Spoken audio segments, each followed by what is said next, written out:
苦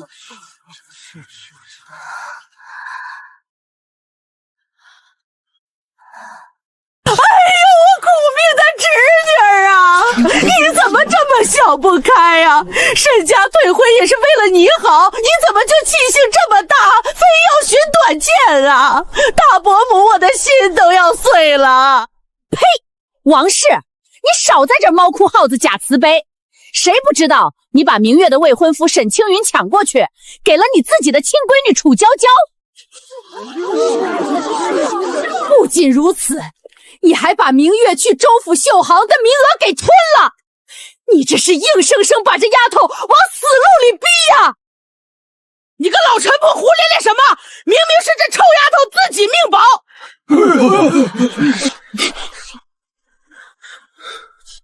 哎呦喂！你个不要脸的穷猎户，光天化日之下摸人家，你这是要毁了明月啊！大家快看啊！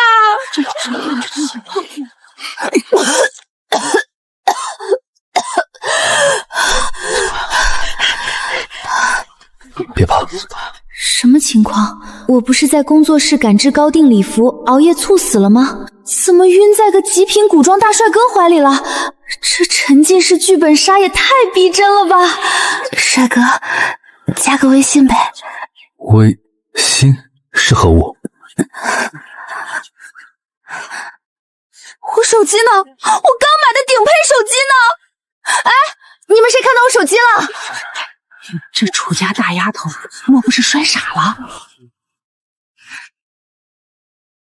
啊！景泰7年历，我堂堂现代非遗之一大师居然穿越了，还穿成了一个跳崖的古代倒霉蛋！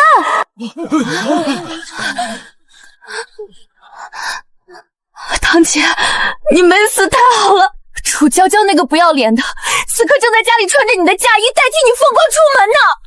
大伯母还把你双亲留下的10亩良田和祖宅全当了她的嫁妆，堂姐，快跟我们回去抢回来啊！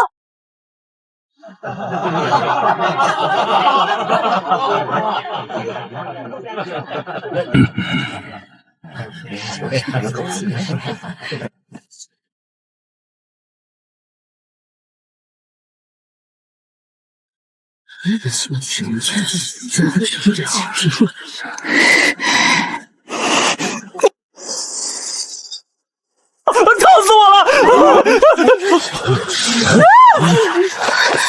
楚明月，你个疯婆子发什么癫？发癫？沈青云，你这个伪君子，吃我们二房的，用我们二房的，背地里却跟我这个堂姐勾搭成奸，连我去州府绣庄的推荐信都要骗走。你魔怔了！翻了天了！来人，给我把这小贱蹄子拿下，家法伺候！明月，你还要闹到什么时候？还不嫌丢人现眼吗？丢人？哎呦，大家都来评评理！我爹娘尸骨未寒，大伯母就强占了我家10亩良田。这楚家大老爷做事也太绝了。是啊，怪不得把丫头逼得跳崖，这当大哥的这么不要脸呢。明月，我的小祖宗，你快起来，有什么话我们回屋说。把州府绣庄的推荐信还给我。什么推荐信？我不知道你在说什么。那我再给大伙讲讲你们怎么偷我娘嫁妆去卖的。别说了。明月啊，那推荐信已经填了娇娇的名字了。要不这样，伯母出银子买下你那推荐信。行啊，拿银子来。你想要多少？想用这几两碎银买断我的人生。80两，这也太多了。不，是8000两。什么？8000两？你怎么不去抢？把你卖了都不值80两，还想要8000两？我们含辛茹苦把你养大，你还跑到我大喜的日子来敲诈勒索，你有没有良心？良心？既然堂姐把一家人的情谊说得比天高，那这钱就应该由外人来出。沈大才子，怎么连这买断推荐信的钱都要女人来掏？你休要胡搅蛮缠，这推荐信本就是娇娇凭本事得的。别废话了，青云，你赶紧把收的礼金和带来的银票拿出来，把他打发走。这是我赴京赶考的盘缠。你若是今天不掏，这婚就别结了，带着你的破烂滚出楚家。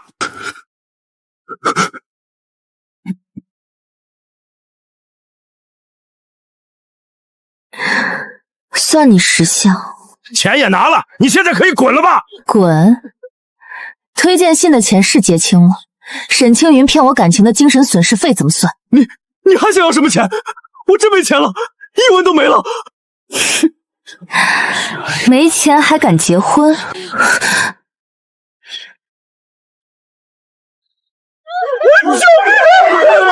大人啊！我今天就打断你这伪君子的狗腿，看你拿什么去赶考！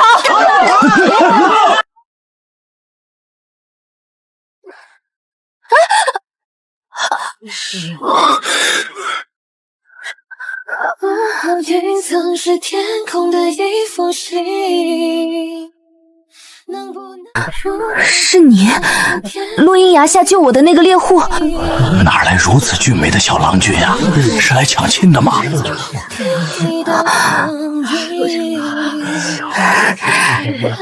恩公，你怎么来了？我是来提亲的。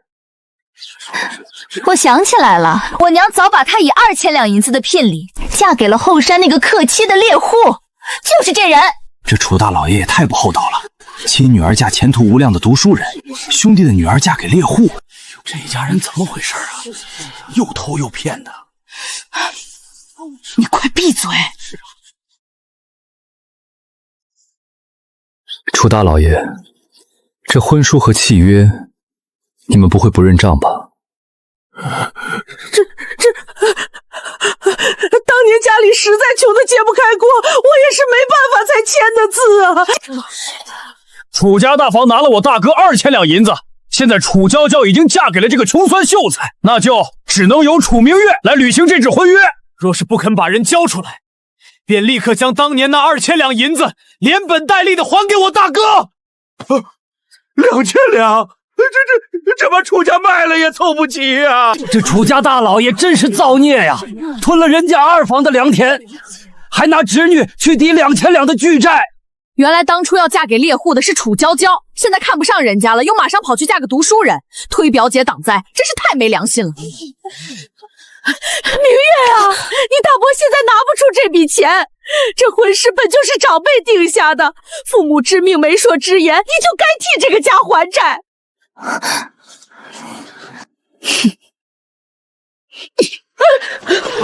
楚姑娘，你可愿跟我走？你可愿跟我走？我愿意。哎呀，愿意就好，赶紧跟他走吧。急什么？今日请大家做个见证，我楚明月替他们楚家大房顶了这2000两的巨债，从今往后，我与楚家大房恩断义绝，生死不相干。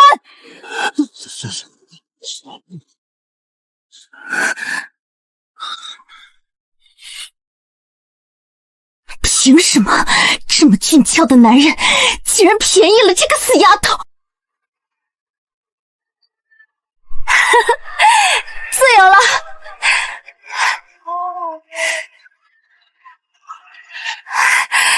终于拿到这女户文书了。你既已嫁我，户口随我即可。为何非要费这么多周折，将户籍单立出来做一个户口？这你就不懂了吧？我那大伯一家子就是一群吸血的水蛭，要是我不立女户，彻底跟他们划清界限，等日后我发了大财，他们肯定还会像狗皮膏药一样缠上来。发大财？你怎知日后自己一定会发财？本姑娘能掐会算，天生就是首富的命。对了，相公，我还不知道你的全名呢，你叫什么呀？我姓萧，单名一个晋字，灰飞烟灭的晋。萧晋，大前朝景泰年间，那个垄断天下商贸、权倾朝野的上京首富侯爷，居然抱上了这个时代最粗的黄金大腿。你就是那个萧晋啊？你楚姑娘，我们以前见过吗？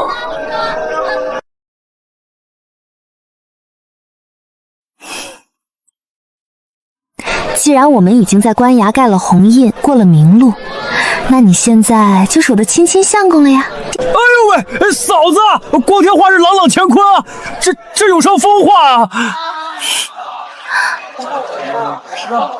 我现在没家了，相公不会让我流落街头吧？不会让你流落街头，我已在前面定了客栈。走，先带你去雍山。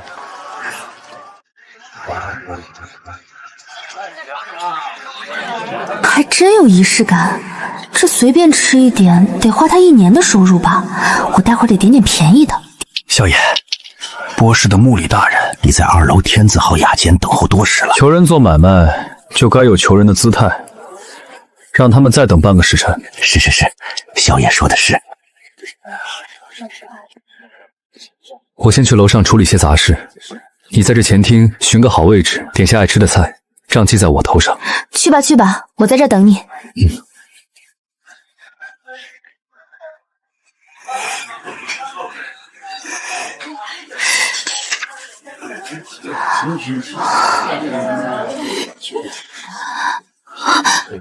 沈郎，你看那是谁？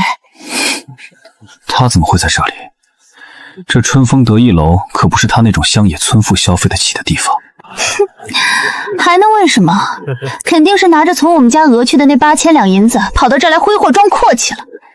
一个被退婚的破鞋，拿了我爹的血汗钱，我绝不能让他在这里好过。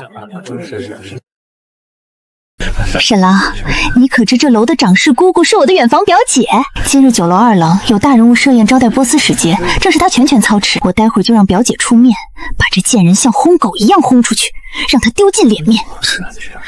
娇娇果真聪慧，这等市井泼妇就该让她原形毕露。哟，这是哪里来的村姑？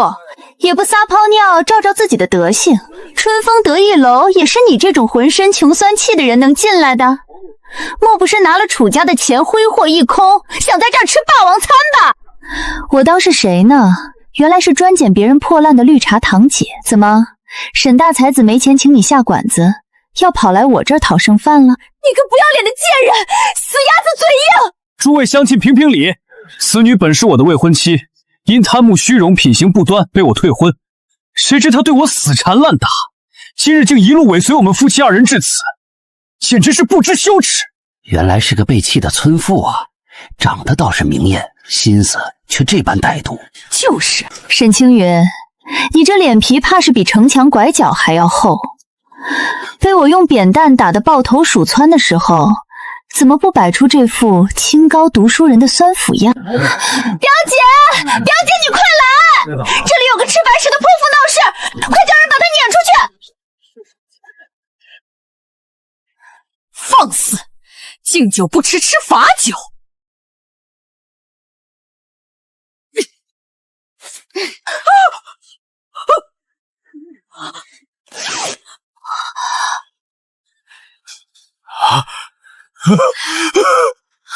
完了，全完了！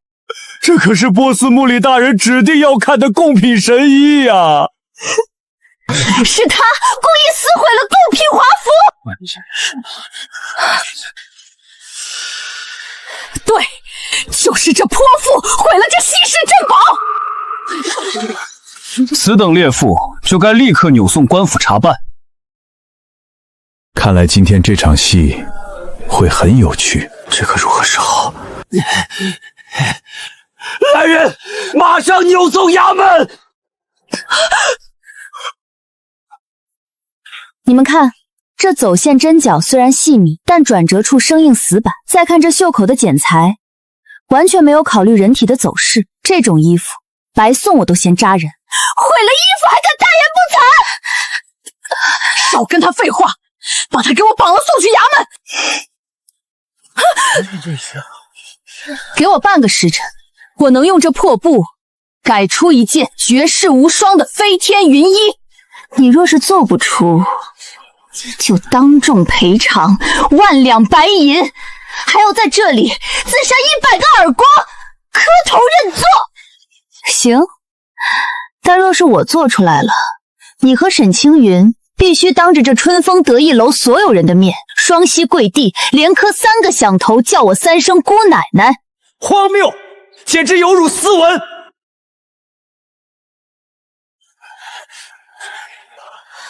好，这位娘子好胆识，我就给你半个时辰，若你真能化腐朽为神器，算你大功一件；若不然，就按大钱律法充军流放的。好，借贵跑地的绣房一用。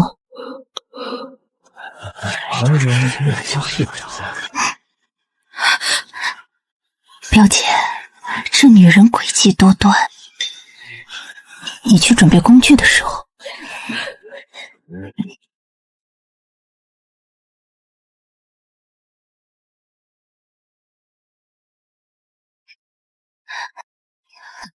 你要的工具都在这儿了，你可得抓紧了。我劝你现在就出去跪下磕头，还能少受点罪。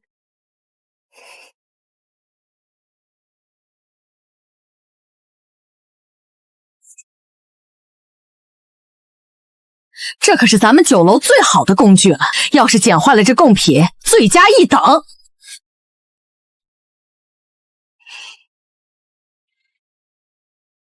大哥，那2个臭娘们儿给嫂子用的剪刀生了锈，线也是朽的，这可咋办？我相信他。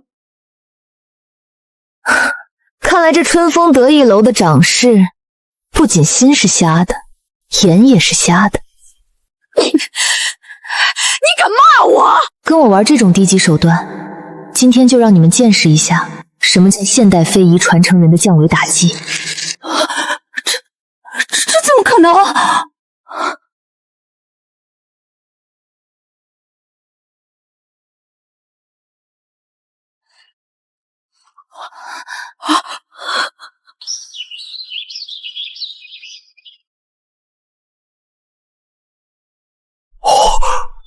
嫂子这手艺，神仙下凡啊！装神弄鬼，我看你待会儿怎么死！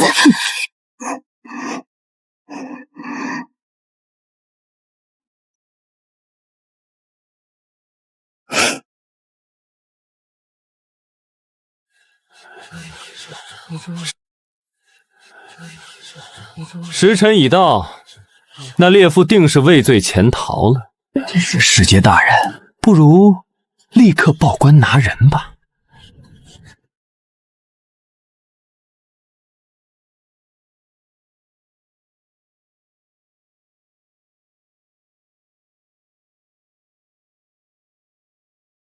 天哪，这是哪里降世的天人？这件衣服，绝妙，真是绝妙的剪裁啊！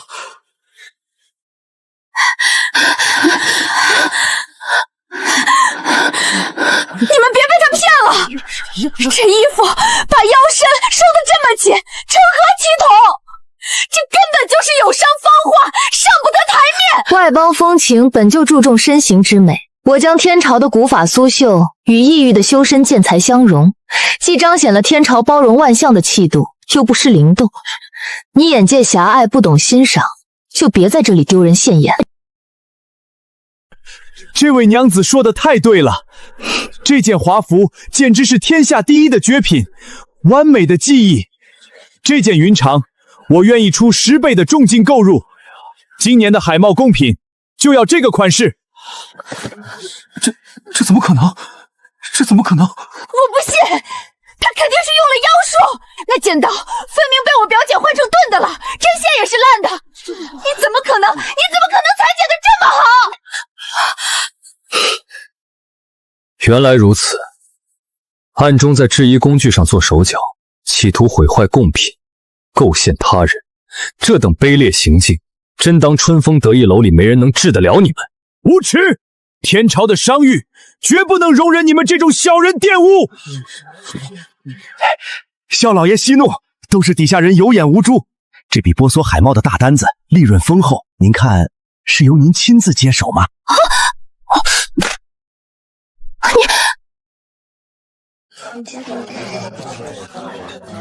钱老板，我家大哥向来低调，不喜张扬。钱老板抬举了，萧某不过是个在道上倒腾些粗笨货物的山野村夫，哪当得起这般称呼？小壮士谦虚了。既然如此，这笔单子稍后我们再详谈。二位戏看够了，这赌约是不是该兑现了？楚明月，得饶人处且饶人，身负功名，我乃堂堂读书人，岂能当众向你一介妇人下跪？这有辱斯文。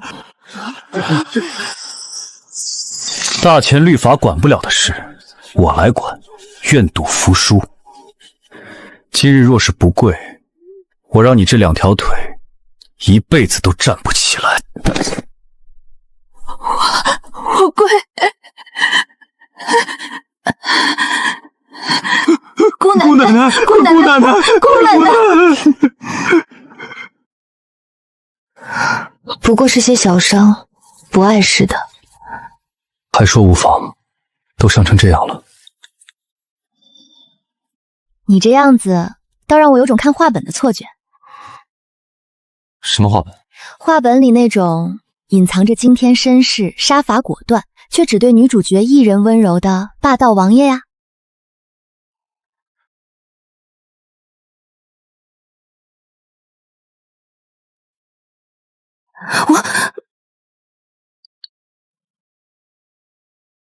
小锦，你老实告诉我，我们以前是不是真的认识？未曾相识。没见过就没见过吧，反正现在官衙也备了案，结了契，你就是我名正言顺的夫君了。明日一早，我就随你回家过日子去。好，明日回村。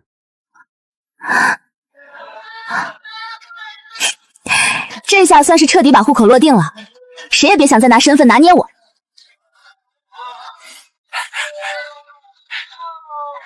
恭喜大哥，恭喜嫂子！那批西域来的生丝，让钱老板的商队走水路接应，切记避开城南的水运关卡。大哥放心，我都安排妥当了。铁牛，你先驾牛车护送明月回萧家村，我在这边还有些零碎货款要结，晚半日回去。大哥交给我就是。嫂子，请上车。相公，那你早点回来，我做好饭等你。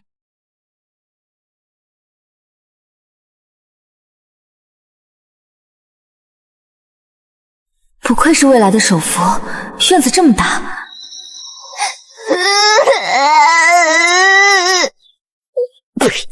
哭哭哭就知道哭，丧门星。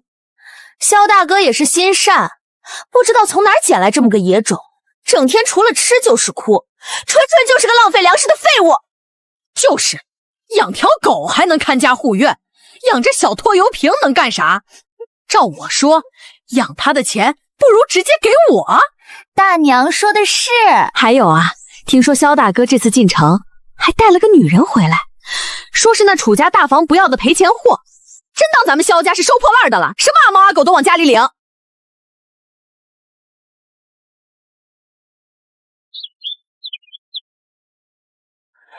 哟，说曹操，曹操到，这就是那个被人退了婚的楚家大小姐吧？穿的倒是不错，可惜啊，是个没人要的赔钱货。没规矩的野丫头，进门不知道叫人，长了一副狐妹子样，还指望我们萧家好吃好喝供着你不成？我当是谁在院子里乱吠，原来是一个赖在别人家里不走的绿茶和一个满嘴喷粪的老太婆。你骂谁呢？你一个倒贴过来的女人，也敢在我面前嚣张！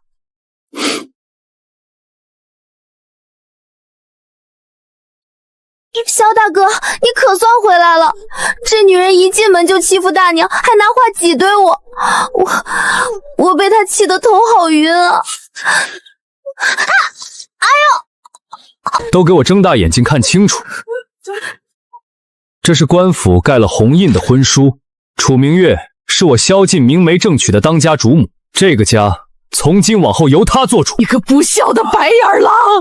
我可是你娘，你竟然为了一个外来的狐狸精这么作践我！谁若敢对他有半点不敬，立刻给我滚出这个院子！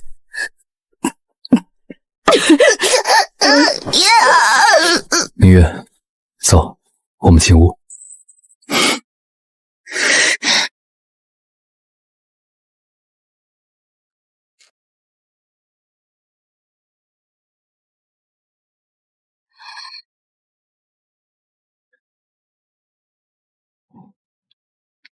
这屋子此前我常年不在家，没添置什么物件，跟着我，委屈你了。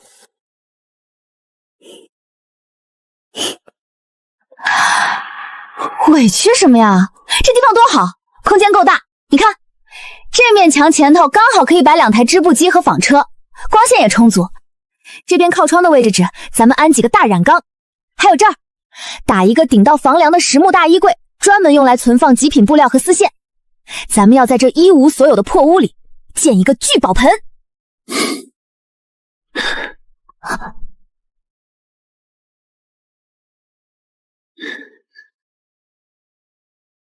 明月，这是我这些年攒下的全部家当。这么多，这得大几千两吧？从今往后，在这个家，我赚的每一文钱都归你管。相公，你简直太帅了！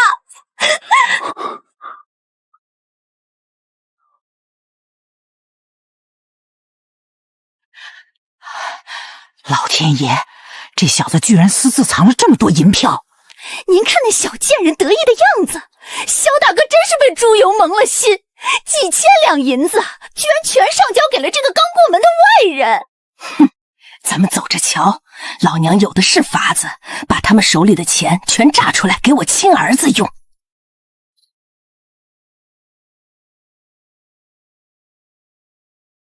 楚娘子，这些都是大户人家才艺剩下的边角料，您若是全包了，我给您算个便宜价。行，这几筐我都要了，回头你找人帮我送到萧家村去。哟，我当是谁在这扒拉破烂呢？原来是我那好堂妹呀！那个穷烈户连给你买身整匹布的钱都拿不出，居然让你沦落到在这捡别人不要的碎布头，真是丢尽了我们楚家的脸面。楚明月，你若是早些安分守己，何至于落得如此田地？嫁给一个莽夫粗人，终日与破布粗活为伴，简直有辱斯文。有辱斯文？沈大才子，你这吃软饭的本事倒是一点没落下。拿我家的血汗钱买的折扇，扇出来的风是不是都带着一股子贼腥味儿？你这泼妇，简直不可理喻！你少在这里逞口舌之快！我沈郎可是要考取功名做大官的，哪像你那个穷鬼猎户，一辈子只能在泥地里打滚。哈哈，这碎地头你买回去，怕是只能缝成乞丐服吧？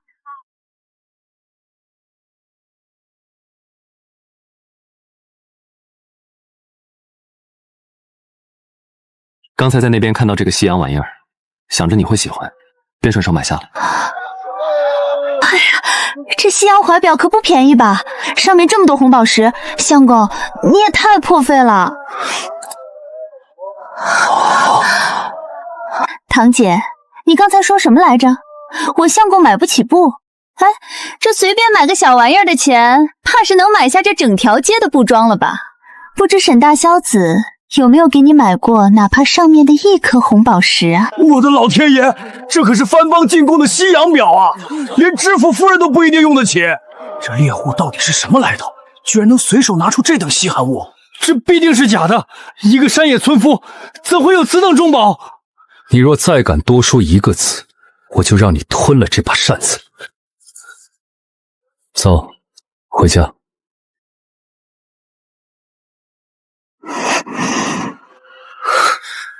这小子哪来的钱？真被他捡到宝了。但是不对啊，这本来是我的男人啊！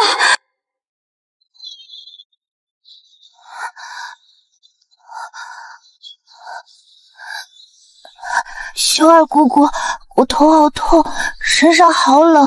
去，赶紧滚去柴房里窝着发汗，别在这儿过了病期给我和大娘。呸！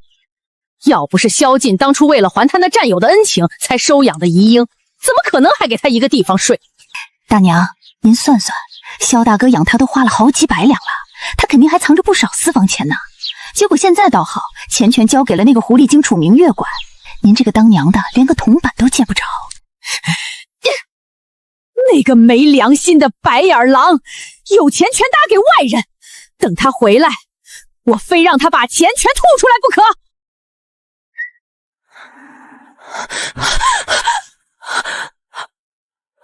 好疼，燕儿发高烧了，他怎么昏倒了？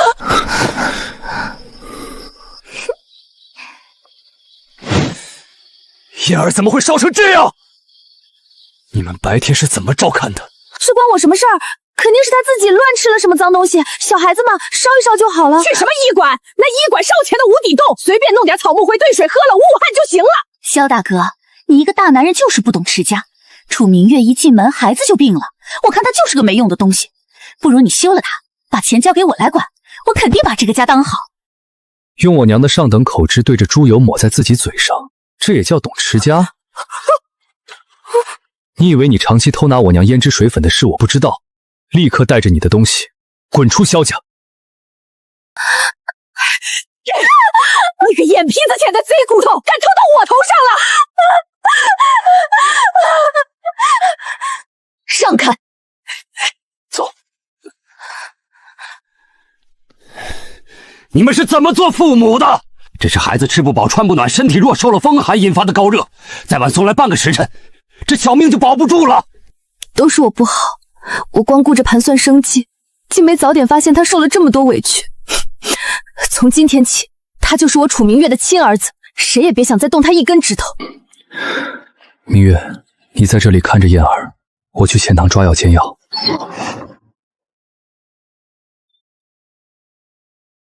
哟，我当是谁这么大排场，住在这医馆最好的天字号病房里。楚明月，我爹刚好也病了，就在隔壁几大通铺呢。你赶紧把这间房腾出来让我爹住。听到没有？赶紧带着这野种滚出去！还有，顺便把你大伯的诊费也给付了，反正你夫君有钱。来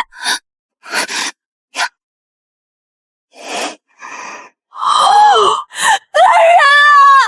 救命啊！婆婆和堂姐要逼死人命啊！你这疯婆子干什么？快下来！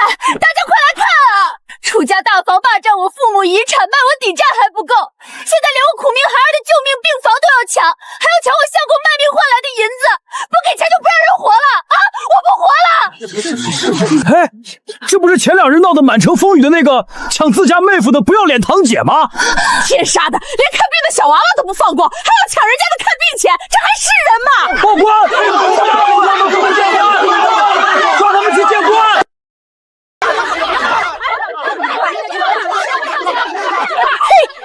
鸠占鹊巢的毒妇，抢了人家清白闺女的家产，现在还有脸跑出来吸血！闭嘴！你们这些泥腿子懂什么？楚明月吃我们楚家的，穿我们楚家的，我们楚家养了他10几年，如今我爹病了，让他出点银子怎么了？这是他欠我们的。你们大房侵吞我父母留下的良田和祖宅，全拿去给你当了嫁妆，这笔账我都还没跟你们算清楚，你倒是还有脸来倒打一耙！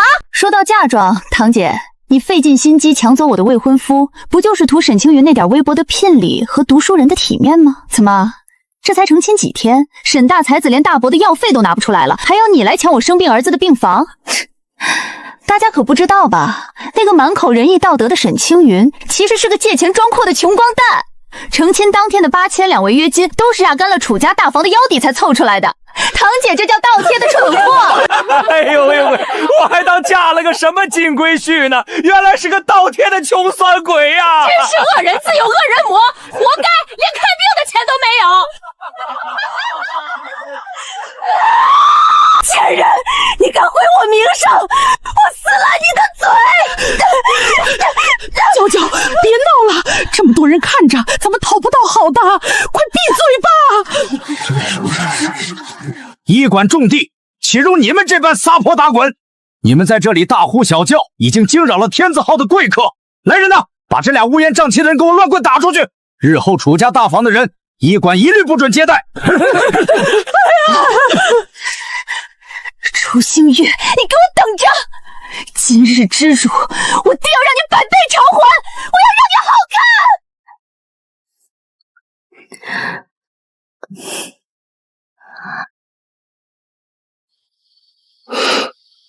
这几日燕儿在医馆，多亏了你衣不解带的细心照料。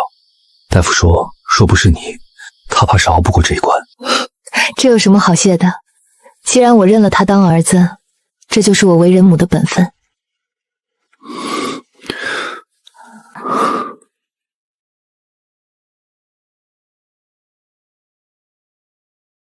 大半夜的门也不拴，你个没良心的东西！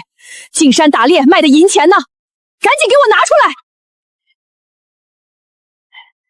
还有你这个狐狸精！自从你进了门，我们萧家就没消停过，肯定是你要把钱昧下！哎，滚出去！你敢赶我？我可是你娘！你的钱就是我的钱！反了！野种打娘了！我不会让你们好过的！相公，我们该睡觉啦。明月，我心悦你，这世间所有繁华都不及你分毫。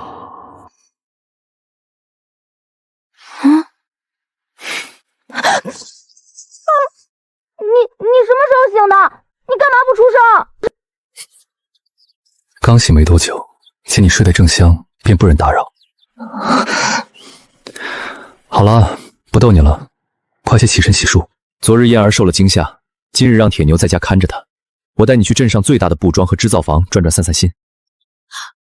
去织造房？真的？相公你太好了，我就知道你最懂我。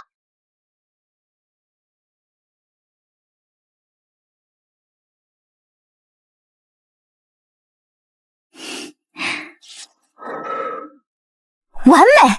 这套降维打击的秘密武器，绝对能让那些古代的贵妇名媛们抢破头。明月，牛车备好了，准备出发。来啦！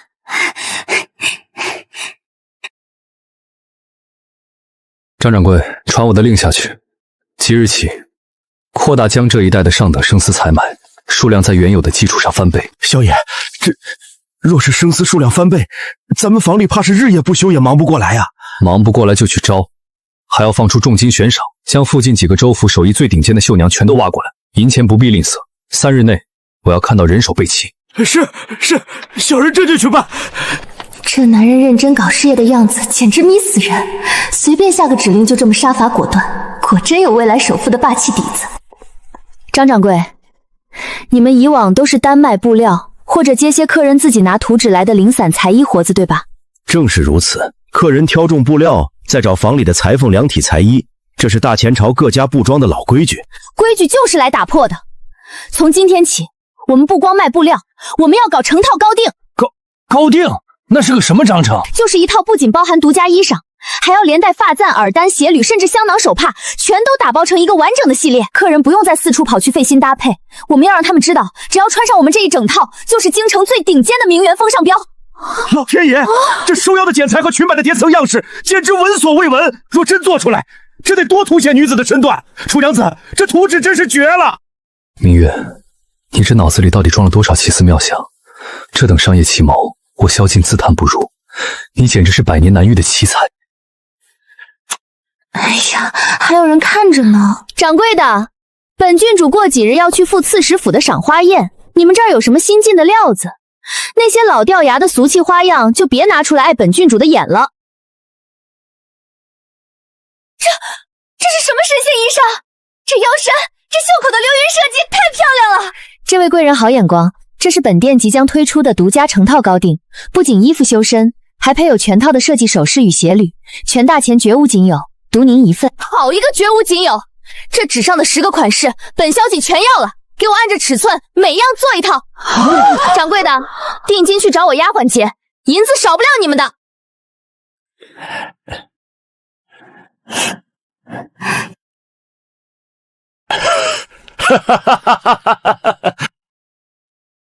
萧爷，楚娘子钱某老远就听见张记织造坊里热闹非凡，原来是楚娘子又有了什么惊世骇俗的大作啊！钱老板，这消息倒是灵通，不过您来的正好，我这儿有笔能让您在江南商界再上一个台阶的买卖，不知钱老板有没有兴趣？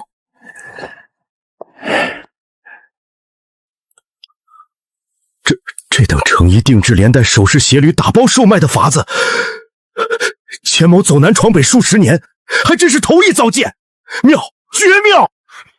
楚娘子，这买卖钱某投了，这图纸上的款式我要订500套，由我钱家的商队直接发往江南各州的达官显贵府上，定能引发疯抢。钱老板果然好眼光，爽快，这500套的单子我们张记接了。钱老板，合作愉快。布料与人工调度，肖某会亲自盯着，绝不误了娇妻。萧爷，钱某每次见您，总觉得您这眉宇间的神态，极像上京城里的一位大人物。钱老板说笑了，肖某不过是个在刀尖上讨生活的粗人，怎会与上京的权贵扯上关系？也是，那位大人物可是不可言说的存在，想来是钱某年纪大了，眼花了。这定金契约，咱们现在就签。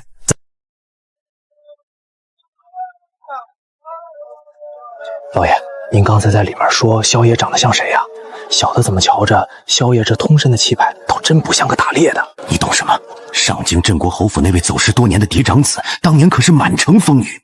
我曾在京城远远见过侯爷一面，这萧记的眉眼骨相，简直与侯爷年轻时如出一辙。您是说？慎言，这种权贵之家的秘辛，咱们做商人的只管结交，万不可胡乱声张。相公，你看到张掌柜刚才那个表情了吗？下巴都快掉地上了。500套啊！这笔单子做完，咱们就能在州府彻底站稳脚跟了。明月最是厉害，走回家。今日我下厨，给你做你最爱吃的糖醋鱼庆功。萧家老嫂子，要我说呀，你家萧劲就是被那个外来的狐狸精迷了心窍。我们家香香跟萧劲可是从小一起长大的青梅竹马，若不是楚行月横插一杠，两人早就成亲了。娘，您别说了，萧大哥现在可是被那个楚明月管得死死的，连个私房钱都不敢留，我看着都替萧大哥委屈。就是那扫把星一进门就把家里搅得鸡犬不宁，霸占了我儿子的钱不说，还敢顶撞我这个当娘的。香香啊，大娘心里可是把你当亲儿媳妇看的。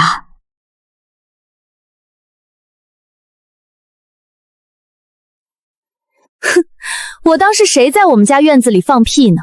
原来是里长夫人和这倒贴都没人要的孙大小姐，吃着我们家的瓜子，喝着我们家的茶，还在这儿嚼我的舌根。你们的脸皮是用城墙砖做的吗？你骂谁倒贴？骂的就是你。全村谁不知道你孙香香死皮赖脸倒贴萧剑2年，连我家大门都进不来。萧剑连个正眼都没给过你，你在这装什么青梅竹马的深情戏码？你个没教养的村妇，竟敢这么跟我们说话！我当家的可是里长，你这小贱人反了天了，还不快给里长夫人和香香道歉！道歉？我看你们是脑子进水了！我的新裙子，你这疯婆子，滚出去！一边吃着我的东西，一边嚼舌根，别逼我拿扫帚把你们扫出去！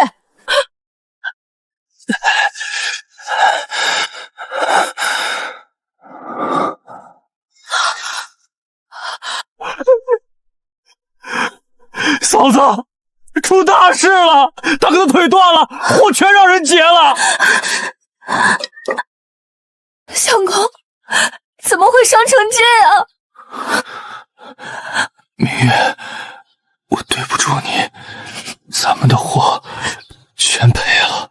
嫂子，我们在城外黑山口遇到了黑吃黑的悍匪，大哥为了掩护那批价值上万两白银的生丝，硬生生连人带货摔下了悬崖，货全毁了。镇上的张大夫刚看了，说大哥这右腿骨彻底废了呀。上万两，那可是要命的大债啊！钱呢？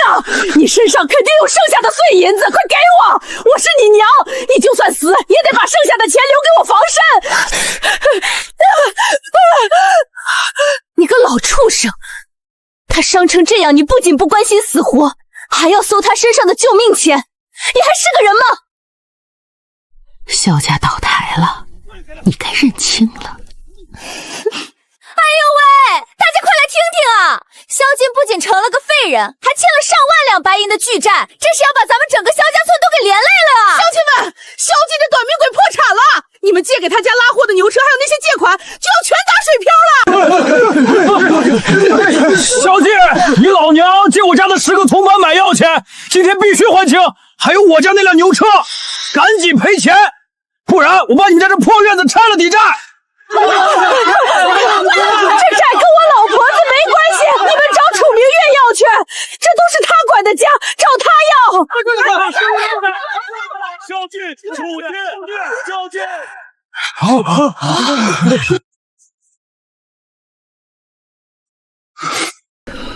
都给我闭嘴！萧劲平日里在山里打到野猪野鹿，哪次没分给村里的老幼妇孺？你们遇到难处找他借钱借牛车，他哪次推脱过？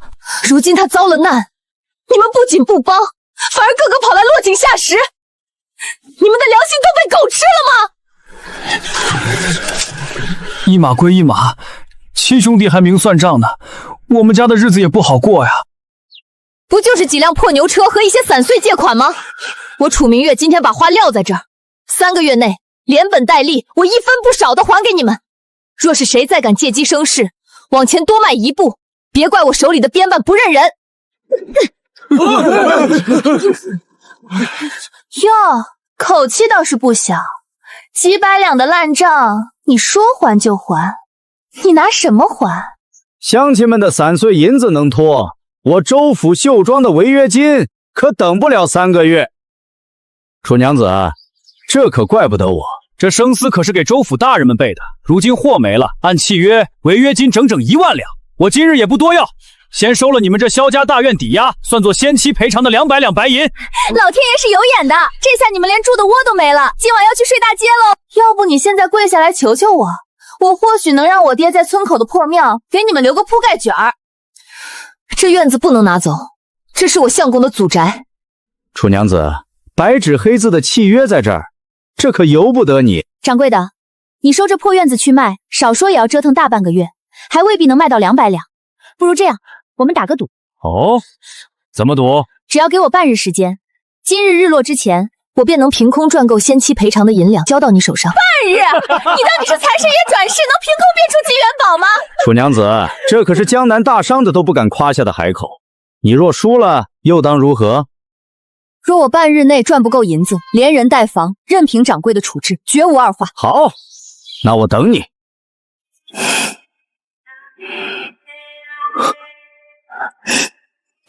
看你能造出什么事。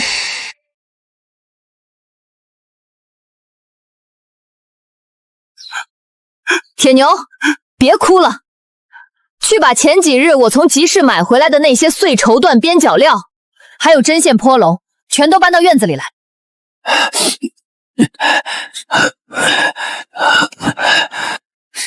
拿一堆破布条出来，难不成你要当场缝几个破沙袋卖给掌柜的？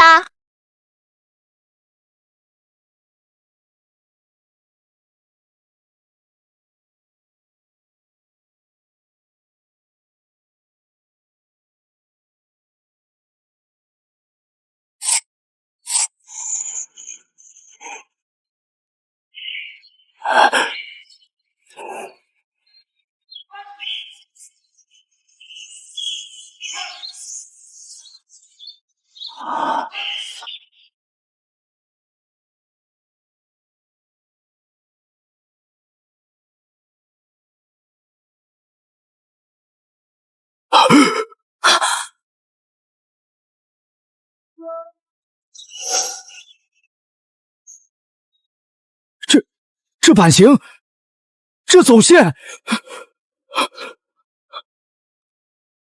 没有一点多余的累赘，裁剪极度贴合身形。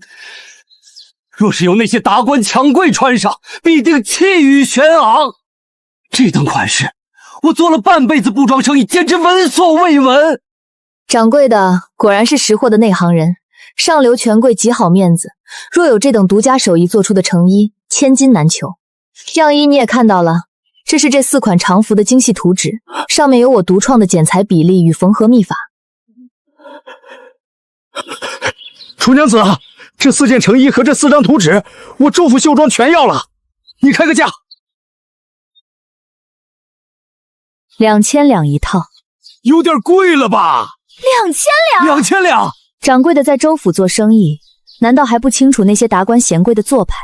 这4套成衣，若是打上独家的名号，一套卖上500两也不为过。2000两买断图纸，外加售卖的1成分红，你稳赚不赔。1成分红，楚娘子，这胃口也太大了。若是为难，那这我收回。这4件衣服便抵那200两违约金。至于这独家买卖，我去江南找钱老板谈谈，他定会感兴趣。别，楚娘子且慢，2000两就2000两，1成分红我也认了。这买卖我州府绣庄接了。这是大通钱庄的2000两银票，楚娘子点点。掌柜的果然是个痛快人。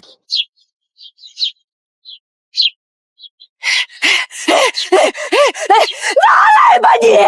有了这钱，我大孙子就能在镇上买大宅院了。哎呀，我的胳膊！你这杀奸党的贱人，快放开我！拿去给你大孙子买宅院。萧劲现在断了手臂，背着巨债，你不拿钱救命，还要抢我们的活命钱，你算哪门子的亲娘？放屁！你这个残废根本不是我亲生的，早知道当年就不该把你从道观门口捡回来，就该让你冻死在外头。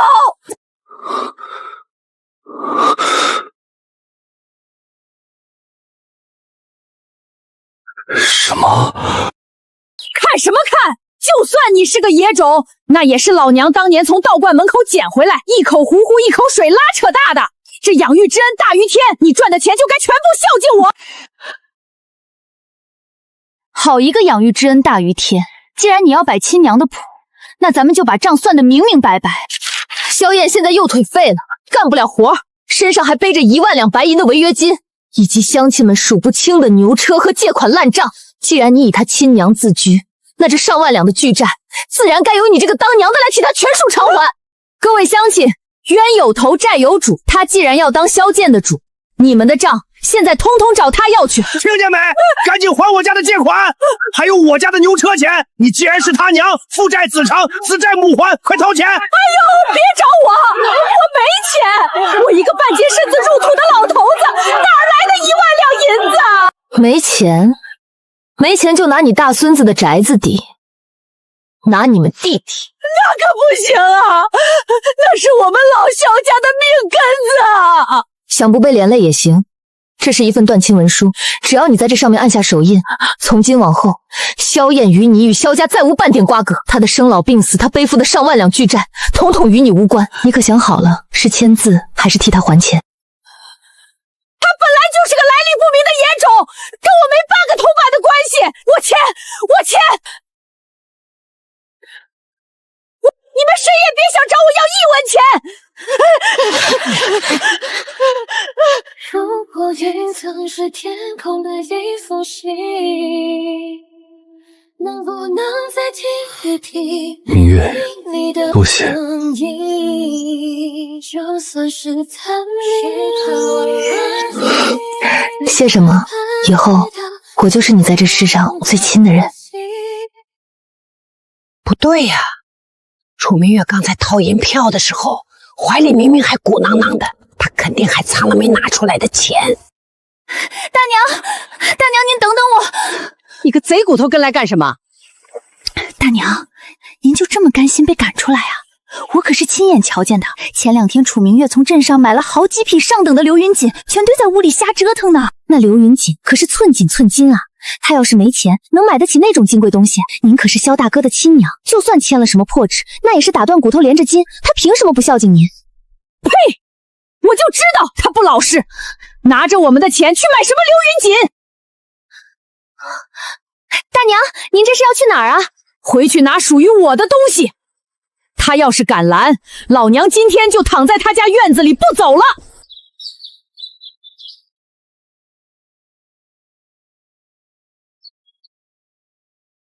相公，你闭上眼睛。当当当当，可以睁开眼了。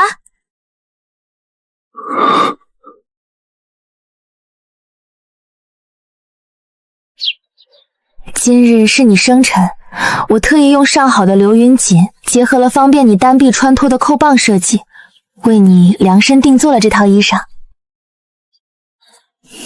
你看看喜不喜欢？你竟知道今日是我生辰？我们既然结了契，你的生辰八字我自然记得清清楚楚。这是我这辈子收过最好的生辰礼。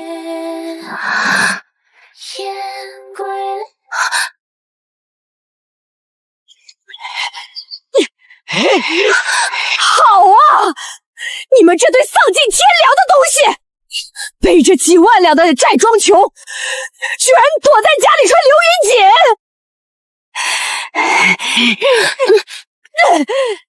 你个小贱蹄子，快把这衣裳给我交出来！这可是流云锦，拿去当铺当了，够我大孙子在镇上买座2进的大院子了。交给你，刚才在院子里你可是亲手按了手印，签了断亲文书的，白纸黑字写的清清楚楚，现在又跑回来打秋风，你的脸皮简直比城墙还厚。什么断亲文书？我就是这残废的亲娘，养育之恩大于天，这家里东西我都有一半，赶紧把衣服给我，不然老娘今天就在这院子里撞死！哎呦，里长怎么来了？您快给评评理！这小辈大逆不道，有了好东西也不知道孝敬长辈。小老太，你还有闲心在这争一件衣裳？你可知你这好儿子惹下了多大的泼天大祸？衙上下了文书，萧劲不仅欠了1万两的违约金，还牵扯到了布政使大人的生死贡品，上面限期半月补齐货款，否则就要查抄家产，9族连坐。你方才不是一口一个亲娘说养育之恩大于天吗？按照大钱律法，既然你自认是萧劲的生母，这上万两的巨债，还有这连坐的罪名，理应由你这个当娘的来替他顶下。你既然要这衣裳，那就把这几万两的账也一并认了吧。不，我刚才都是瞎说的，他根本就不是我亲生的，他是我当年在城外破道馆门口捡来的，断亲文书我都签了，他跟我没有半文钱的关系。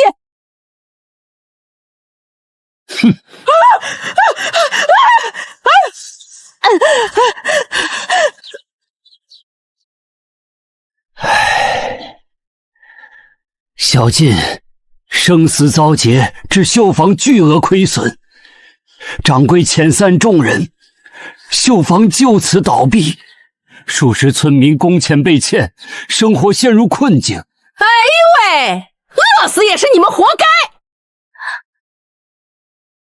欠债还钱，天经地义。萧劲昔日借银10两，现下本息500两，无力偿还，即刻按期抵债。500两？你这是放印子钱，官府都不认。哼，莫仗官府相逼，若还不上银两，便将燕儿净身送入宫中换钱。至于你这小贱蹄子，镇上年老的王老财主正缺通房，做他第7房妾，债就此一笔勾销。你找死！哼，给我搜，看看这家里还有什么值钱的。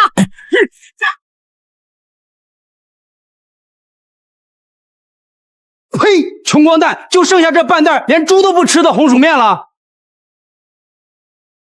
怎么心疼啦？心疼就乖乖洗干净身子，上王赖子的花轿。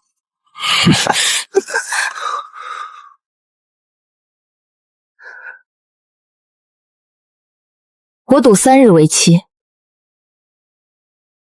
，500两银息，我必尽数奉上。届时，你需向我相公磕头赔罪。好！ 3天后，王老爷的花轿直接抬到院子里，我等着看你怎么死！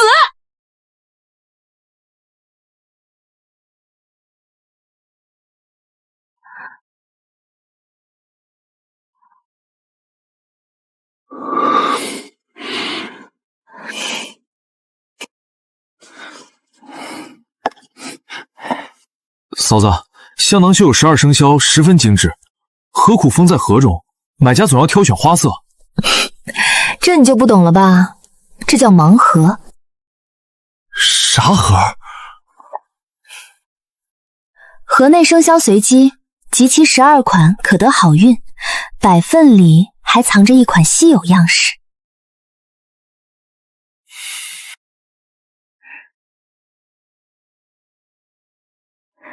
云锦面料打造专属福运，拿捏众人求之不得的心理。险招造势，奇货居之。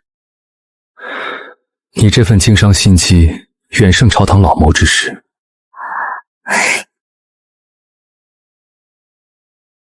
相公，明日进城满载而归，定要让那恶妇难堪。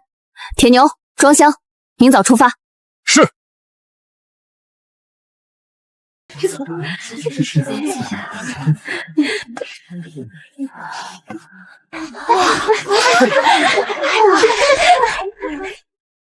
诸位贵客，12生肖盲缘盒，10两银一个，祸福姻缘皆由天定，抽中便是绝世良缘。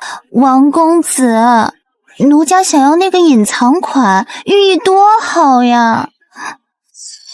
掌柜的，给我开10个，本公子就不信抽不到。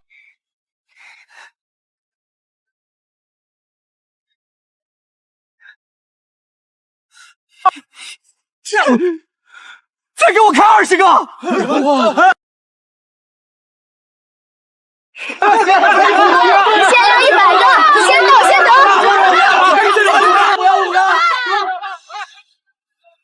各位爷，12生肖财气盲盒，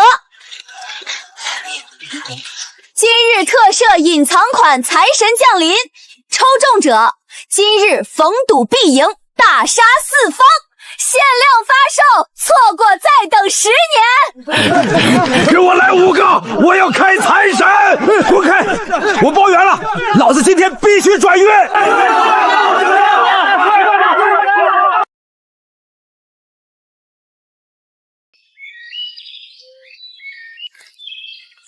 3天期限已到，小贱！你那个小贱蹄子，肯定是知道凑不出钱，早卷铺盖跟野男人跑了。今日你们就是插翅也难飞。你们这群无法无天的东西！萧二婶，大家都是乡里乡亲，你何必把事情做得这么绝？既然楚明月跑了，来人，把这个小野种给我绑了，直接阉了，送进宫抵债。至于这个残废，给我把他的另一条腿也打断。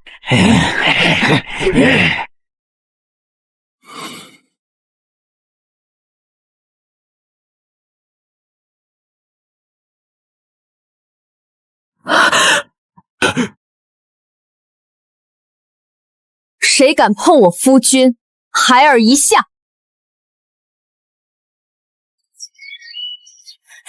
你还敢回来？来得正好，给我直接绑上花轿！绑我，就凭你？你不是要500两吗？我今天让你连本带利，要个够！哼，装什么神弄什么鬼？拿个破麻刀装几块石头，就想糊弄老娘？给我打！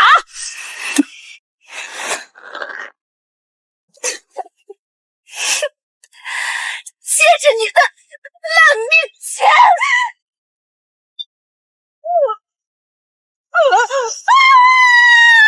我的脚！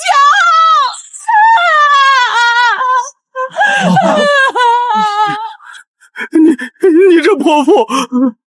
带着你的花轿和这地上的医药费，立刻滚出我的院子！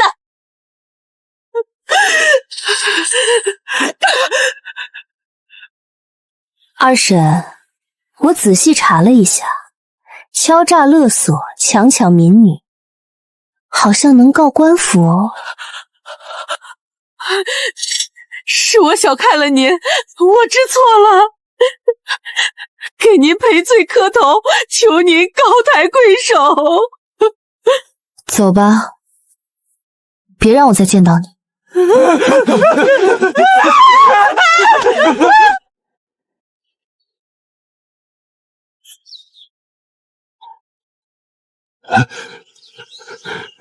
李长伯伯，500两在此，即刻重整绣房，古发相亲工钱，自此绣房归我楚明月掌管，我佃户萧家村百姓无人挨饿。明月丫头，你是咱们全村的活菩萨呀！多谢楚娘子救命之恩，以后咱们全凭楚娘子差遣。相公，今天我砸那个毒妇脚的时候帅不帅？以后有我在，谁也别想欺负你。明月，你醉了？我没醉，我没醉。相公，你看我今天穿着红色的衣服，像不像新娘啊？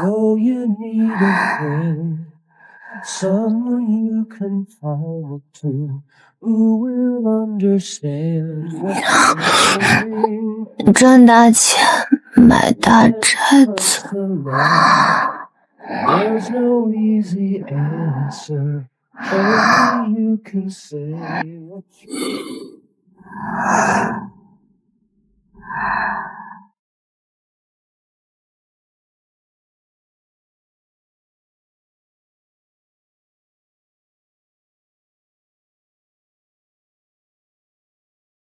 属下查探多日，当年道观外线索引，主上从小自带的玉佩图腾，直指京城顶级权贵镇国侯府。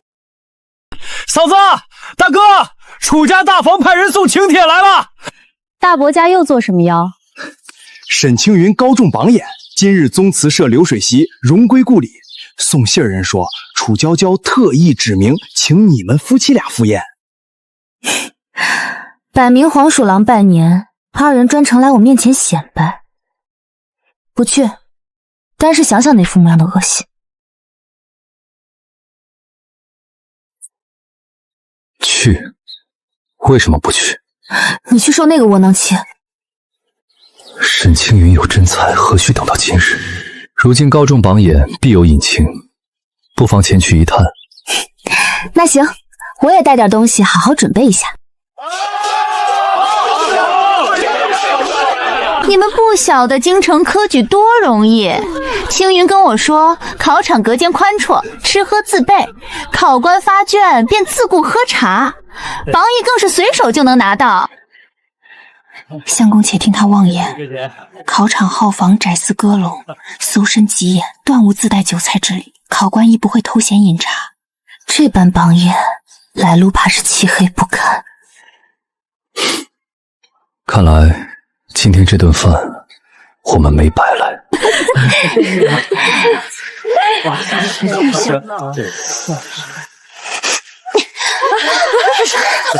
哟，可算瞧见你了，嫁给猎户还是个残废，天天在外抛头露面苦挣钱。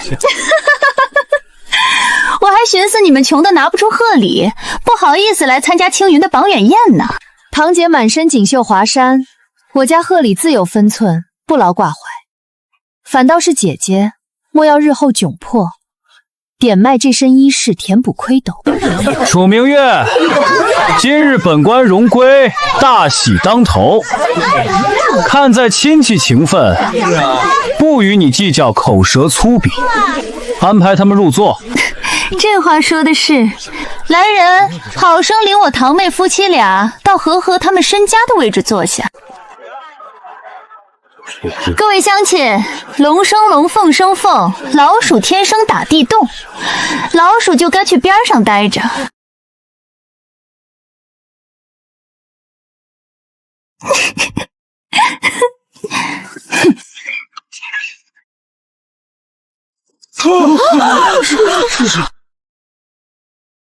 楚娇娇，你真以为自己穿上一身野鸡毛就能变成凤凰了？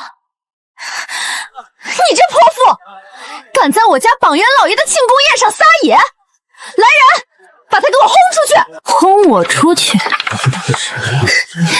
沈青云，你夫人哪是什么冰清玉洁之人？当年她为巴结李员外傻儿子，私下苟且半月，珠胎暗回，最后被大夫人下药落胎。还有这事儿？我就说，当年楚娇娇怎么在家里躺了3个月不见人？你血口喷人！我血口喷人，那就聊聊你待字闺中的事儿。伯父伯母总说无力偿还2000两聘礼，可你的金布壶、金丝锦裙哪来的？是你半夜撬开铁箱，偷拿祖传地契，点换300两，当票还在当铺掌柜手上，需不需我让人取出来当众验看？这成何体统啊！偷拿家中地契，这可是大不孝之罪。2个不长眼的奴才，叫你们领堂妹去上房赴桌，怎么带到此处？赶紧请楚娘子、萧爷回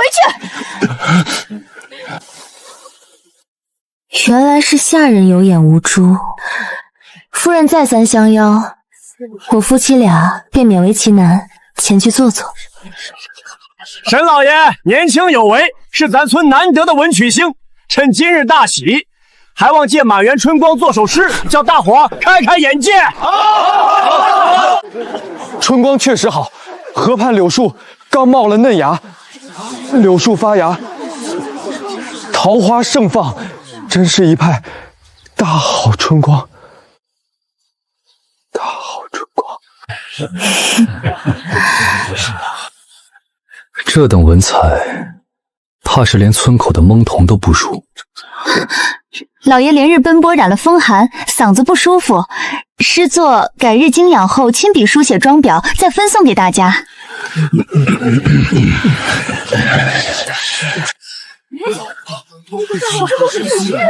伤了风寒，背不出诗，还是肚子里根本就没有几滴墨水。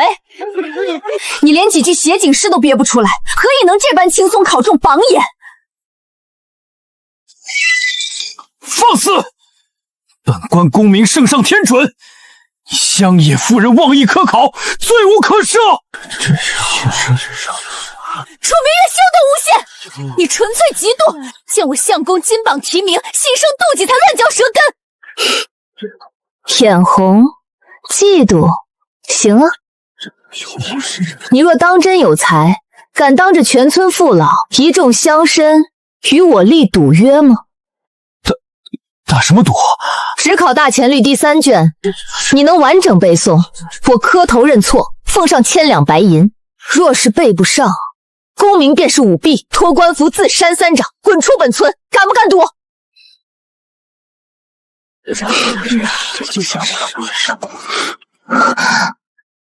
还不快上菜！别叫这疯婆子扫了贵客们的兴。明月，可以了，坐下。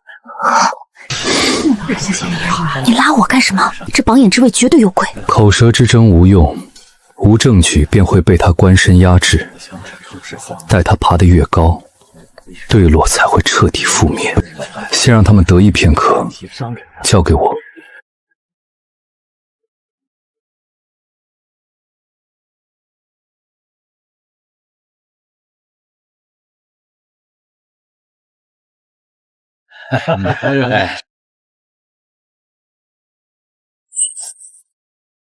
1300两，这才庆功宴第1天，流水席加上包下镇上3家客栈安置那些乡绅，竟然花了1300两白银。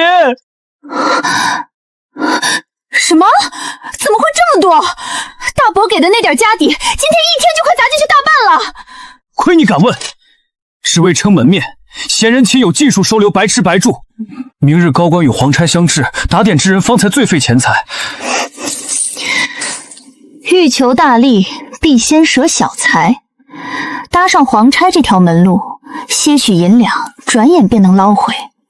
至于楚明月那个家伙，要不是怕落人口实，我今天就把他赶到大街上去。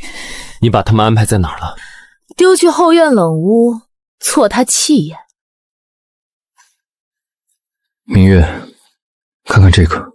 这是什么？哪来的？当年走镖途经江南结交的京城好友，听闻此事，便暗中核查。密信刚从窗外送来，此地贫病，无人窥见。草民孙某，江南落榜秀才，收沈青云纹银3000两，于会试第3场代笔策论一篇。2万两会考官，3000两雇强手，他的榜眼是银子堆出来的，难怪方才一问便哑口无言。证据确凿，务必买官论律当斩，明日一早一并递交给江州知府。万万不可！知府早已攀附沈青云，如今地政只会被他压下，反倒治我们诬告之罪。他耗费巨资讨好京城来时，我们沉住气，让子弹飞一会儿。你要等大鱼入网？没错，我要等全江南的达官贵人、皇家使者全都到来，再把这些东西拖出来。而且我的大杀器还没用上呢。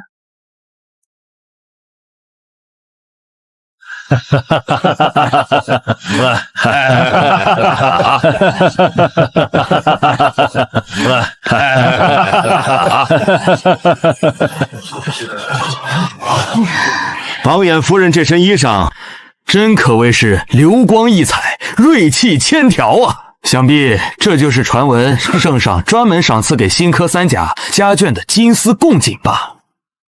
各位大人好眼力，这正是御赐的贡锦。娇娇今日特意穿上，也是为了感念皇恩浩荡。不过是用劣质的铜丝混合了染色的杂毛织出来的下等货色，上面还涂了极易挥发的廉价金粉，糊弄外行罢了。爬得越高，摔得越惨。明月啊，堂姐看着你如今这般模样，真是不忍心。你说你非要争那一口气，自己跑去搞什么破烂生意，不仅赚不到几个大子儿，还熬坏了身子。咱们到底是亲姐妹，如今我家老爷高中榜眼，府里正是用人的时候，我思来想去，后院正缺一个给我端盆倒水的洗脚丫鬟，你若是不嫌弃，就来府里伺候吧。堂姐向你保证，只要你肯干，每天都能吃上热乎乎的白面馒头。堂姐这悲天悯人的戏码，真是唱的比天桥底下的武生还要卖力。只可惜我楚明月天生骨头硬，吃不惯你这榜元府里的白面馒头。明月，你这又是何苦呢？死要面子活受罪。堂姐知道你自尊心强，这2两银子就算堂姐赏你的见面礼，你现在跪下把它捡起来，洗脚丫鬟的差事立马就是你的。楚明月，娇娇这是念及旧情，给你一条生路，还不快快谢恩？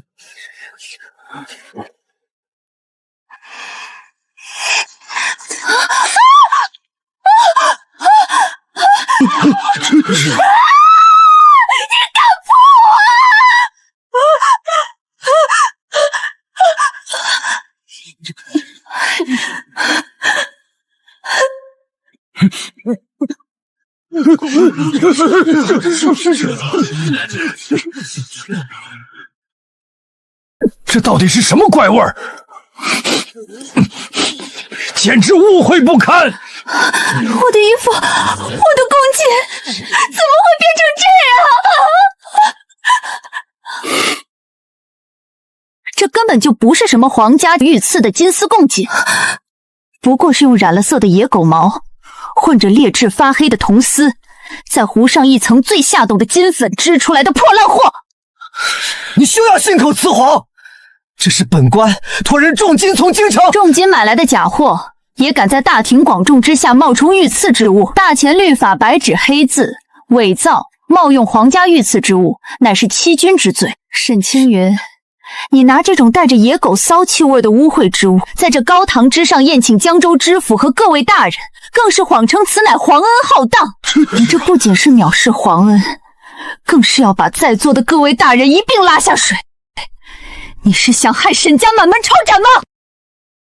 沈青云，你好大的胆子，竟敢拿这种东西糊弄本官，冒充御赐！大人息怒，下官也是被刁民蒙骗了呀。不关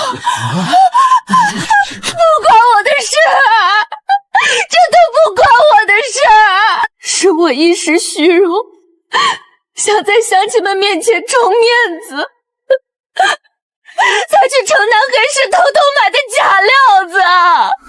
楚明月，你别得意，就算衣服是假的，我家老爷也是正儿八经的新科榜眼，我依然是高高在上的榜眼夫人。你们这群泥腿子，一辈子都别想穿上真正的好料子。榜眼夫人这头衔，怕是戴不到明日了。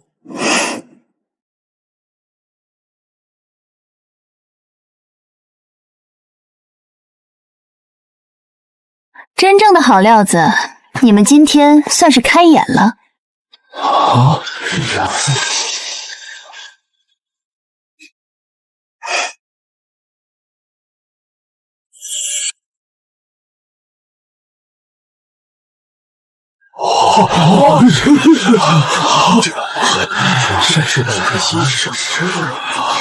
装神弄鬼，不过是一批光鲜点的丝绸罢了，能值几个钱？看好了，什么叫真正的稀世神品？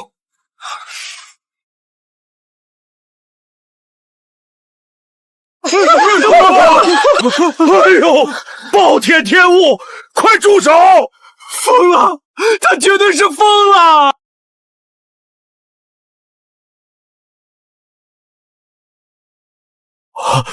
水火不侵，这简直是神迹！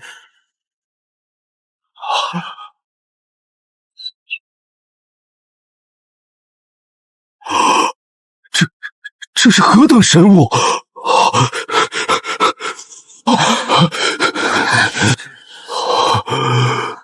烈火焚而不毁，遇热流光溢彩，这莫非就是失传百年的冰火四云锦？大人好眼力，正是冰火丝云锦。奇才，真是绝世奇才！本官听闻江南有个卖盲盒的商业奇女子，今日下乡慰问榜员，竟让本官撞见了此等稀世珍宝。这位娘子，这布料你有多少？本官全要了。楚娘子，这里是5000两，当为定金。只要你点头，这冰火丝云锦以后便是皇家特供，本官立刻与你签下长契。从今往后，你就是皇家一品部的座上宾。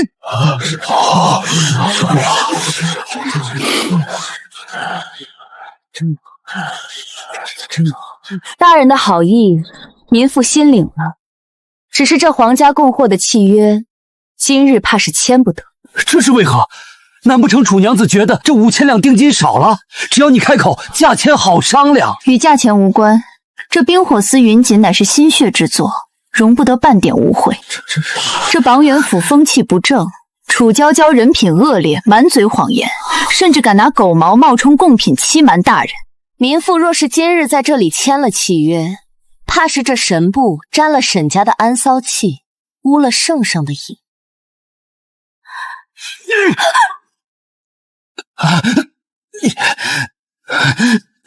沈青云，你身为新科榜眼，不仅纵容家中蠢妇买假售假，冲撞贵客，还敢大言不惭地冒充皇恩浩大，简直是丢尽了朝廷的脸面！大人恕罪，大人明鉴啊！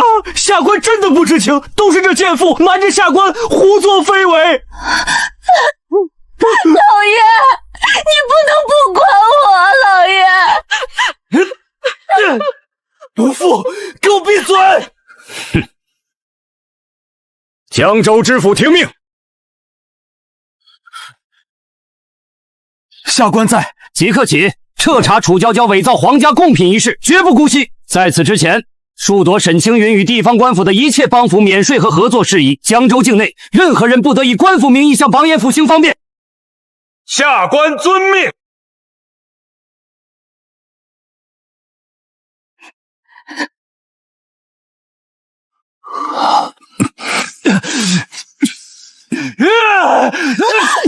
都是你这个贱妇害的！你敢毁了我的前途，我今天打死你！放手！老爷，你疯了！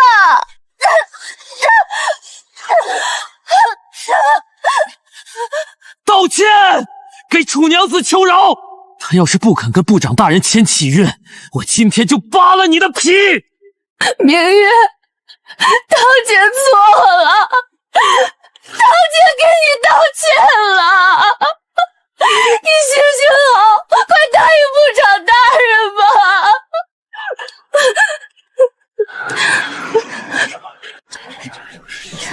部长大人，既然这扰人清静的安糟物已经受了罚，民妇自然不能不识抬举。这皇家供货的契约，民妇签了。好，楚娘子果然是个痛快人。来人，把银票和契书奉上。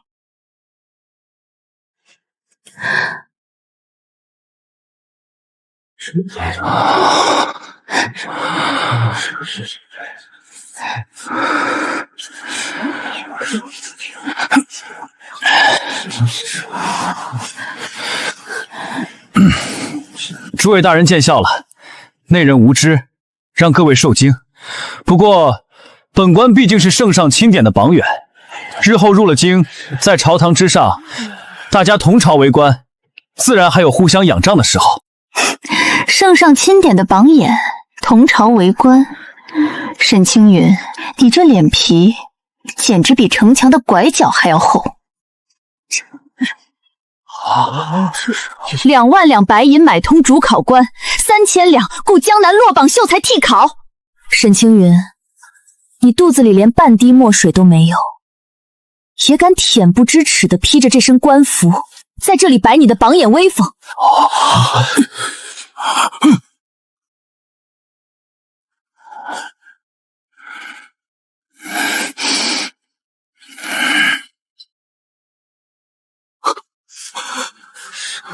不是的，这是诬告，这是假的。白纸黑字，钱庄的存根，替考之人的画押，桩桩件件，铁证如山。好一个科场蛀虫！钱庄票据的案记，替考书生的画押，还有你沈青云与其通信亲笔字迹，这3样铁证摆在眼前，你竟还敢喊冤！大人明鉴，这是有人陷害下官，下官10年寒窗。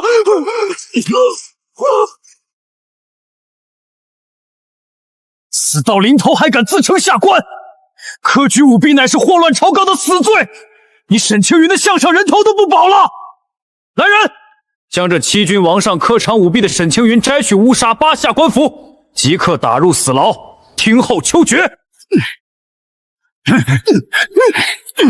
不，我是榜眼，就贴在门上。楚明月，你这毒妇毁了我！你把我的榜眼夫人还给我，我跟你拼了！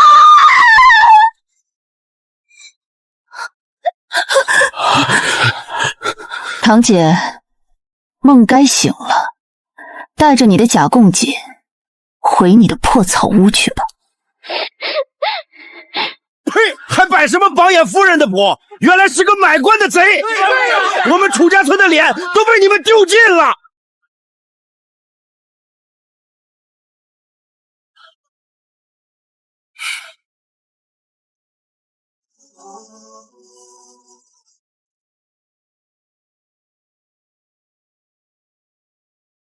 大夫人，暗卫传来的消息千真万确，在那江南乡野之地出现的手法和印记，绝对是大公子身边的人。大公子如今就隐居在一个叫萧家村的地方。20年了，我苦命的儿，那些让他流落乡野吃苦的畜生，本夫人定要将他们千刀万剐。大夫人，暗卫还报了一件事，大公子他在当地官衙过了名路，娶了一个粗鄙的乡下商户女为妻。听说就是这个商户女，今日刚在什么榜眼府闹出了一出查出科举舞弊的戏码，形势极其泼辣张狂，荒唐。哼！我镇国侯府的百年门楣，未来的世子之尊，岂能让一个满身铜皱、不知廉耻的乡野村妇玷污？传令下去，加快绞成。本夫人要亲自去会会这个不知天高地厚的村妇，让她知道，这天底下有些门槛是她一辈子都跨不过去的。是。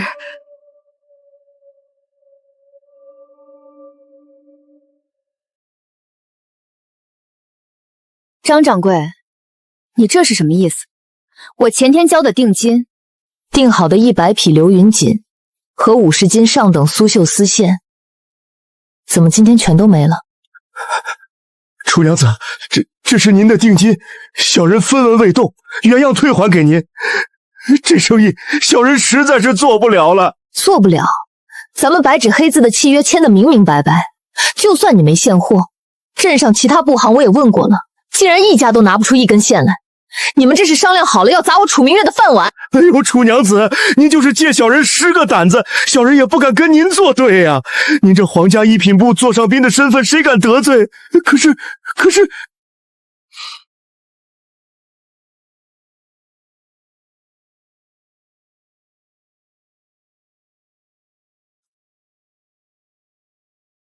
别难为他了，就算你今天把江州知府搬来，他也不敢卖给你1根线头。哼，你又是从哪个石头缝里蹦出来的？放肆！竖起你的耳朵听好了，我乃上京镇国侯府的大管家。镇国侯府原来是京城来的大人物。我楚明月一介商户，自问与侯府井水不犯河水，管家这般大动干戈，是来仗势欺人的。仗势欺人？你也配让侯府动用权势？我家大夫人不过是随口吩咐了一句，江南3大皇商便连夜调动银两，将这方圆100里内所有的纺织原料全部以3倍的价格买断了。这就是皇权与资本的力量。像你这种妄图攀龙附凤、满身泥腥味的乡野村妇，根本不配沾染世子殿下。只要侯府一句话，你在江南别想买到1寸布，也别想卖出1件衣。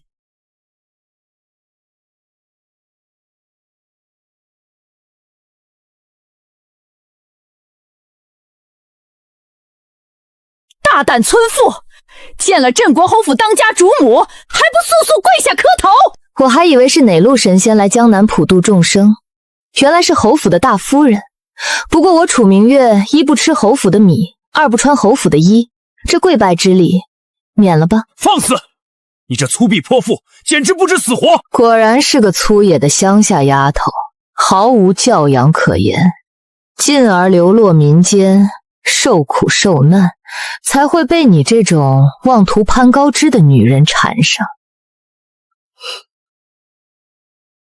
门第之差犹如云泥，我镇国侯府的门槛儿，不是你这种满身泥腥味的商化女能跨得进的。这里是一纸放妻书，外加10万两银票，拿上这些钱，签了字，滚出我儿子的视线，永远别再出现在他面前。怎么不够？做人别太贪心，这10万两足够你这种乡野村妇几辈子衣食无忧。若你敢说半个不字，我保证那封杀令只是个开始。我会让你在这江南不仅一根线卖不出去，还会活活饿死在街头。10万两，大夫人，您是用这10万两来买断我夫君的终身，还是来衡量您镇国侯子世子的身价？堂堂侯门嫡长子，在您眼里就值这点打发叫花子的碎银？你竟敢对大夫人不敬！大夫人，既然您要在商言商，那我也给您透个底。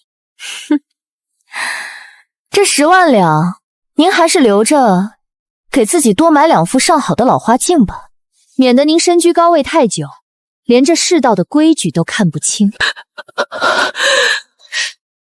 想让我饿死街头？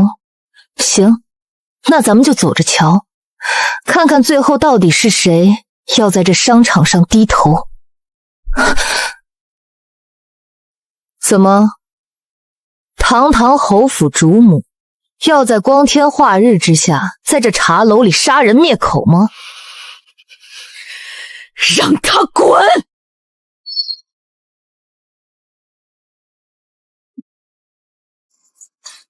不知死活的贱妇，传我通知江南3大皇商，把所有的货源全部卡顿。我倒要看看他拿什么跟我斗。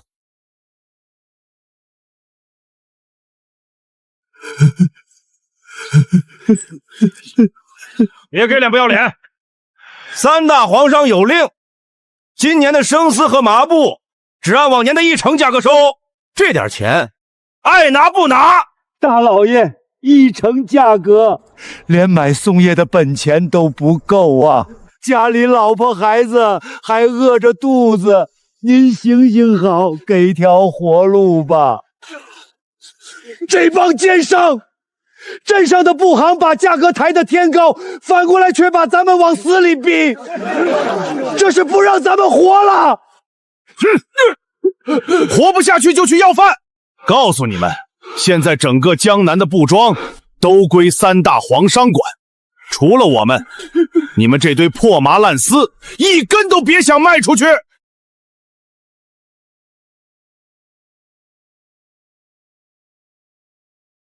是啊，好大的威风！真以为这江南的商道是你们3大皇商一手遮天了？我当是谁？原来是被大夫人全城封杀的楚娘子。你连个铺面都没有，还敢跑到乡下来充大头蒜？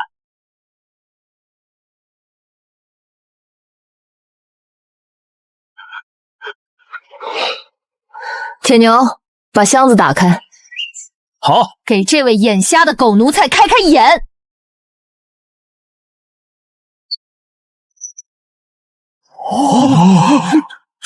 乡亲们，你们手里这些生丝、抹布，从今天起，我楚明月包圆了。不仅不压价，我还要在往年正常市价的基础上再加2成，用现银全盘收购。你疯了！高出市价2成，你这是赔本赚吆喝！大夫人绝不会放过你！铁牛，把这碍眼的乱吠野狗丢出去！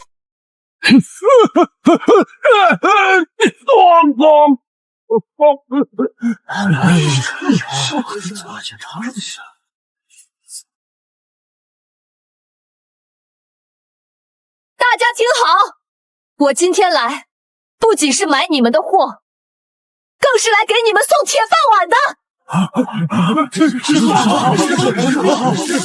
这叫做保底收购协议，只要你们签了字，以后不管外面的丝价跌成什么样，我都按这个高价收。天塌下来，我楚明月给你们兜底。楚娘子，您说的可是真的啊？我们只管种桑衍蚕，再也不用看那些黑心商人的脸色了。我们的努力不应该被浪费。签，我签！楚娘子是活菩萨，这字据我第一个签。铁牛，过秤，发钱。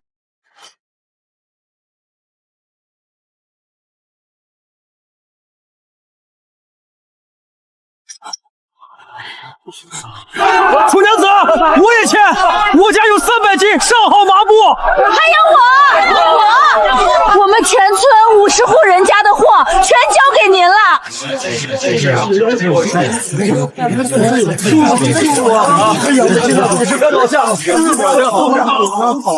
3大皇商，镇国侯府，你们以为掐断了中间的商铺就能逼死我？今天我就把这江南最底层的根系全部连根拔起，一张颠覆大钱商界的天罗地网已经铺好了。诸位江州的父老乡亲，江南的贵客，今日我楚明月的明月百货正式开并迎客。铁牛，上家伙！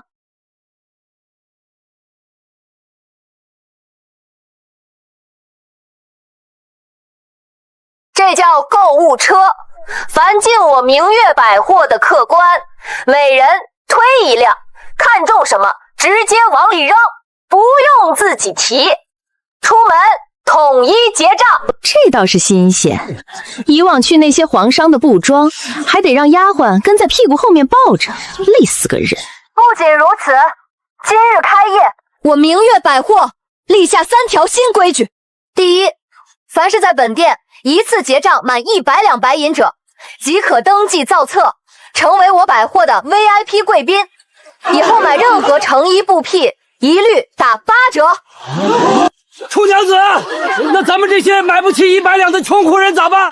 第2条规矩就是给你们准备的，本店推出积分兑换，不管买1文钱还是1两银子，结账时发放等额竹绰，只够100个竹绰就能来柜台免费换2斤白面或半斤猪肉。第3条也是最重要的一条，每隔1个时辰，1楼大厅会敲响铜锣，开启半炷香时间的限时秒杀。原价10两的极品刘云锦苏绣香囊，在敲锣期间只要1两银子，数量有限，先抢先得。开门迎客！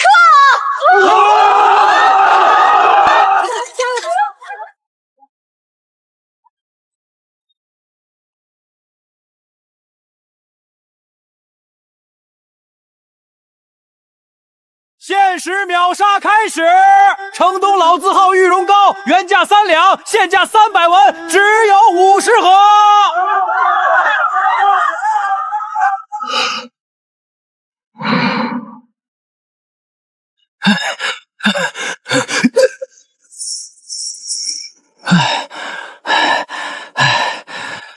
嫂子，1楼的4个结账柜台全塞满了，这已经是第3趟往2楼账房运钱了。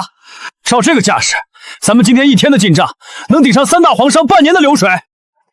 限时秒杀和积分制 VIP 贵宾，只要他们推起了那个竹筐小车，这江州城里的每1文钱就只能流进我明月百货的钱柜里。釜底抽薪，断其血脉。那3家皇商前几日为了封杀你，高价囤积了满仓的原料，掏空了家底。他们囤的货越多，死的就越快。大夫人以为用资本能堵死我的路，我就用一套他看不懂的玩法，直接抽干这江州城的血。通知下去，让手底下的人盯紧3大皇商的铺子，不出半个月，他们的资金链就会彻底断裂。到时候我要把大夫人砸下来的那些本钱连皮带骨一口一口全吞下去。半个月了，整整半个月！连1寸粗布都没卖出去，镇上的人都死绝了吗？全城百姓都扎堆去明月百货抢秒杀货了。当初咱们高价囤下大批劣布丝线，放得发霉都卖不出去。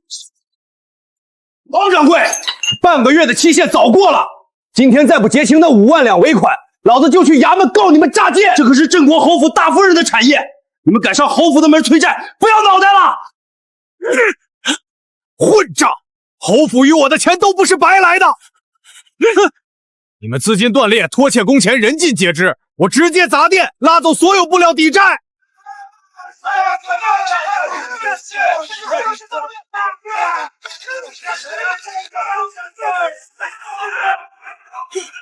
别砸！别砸！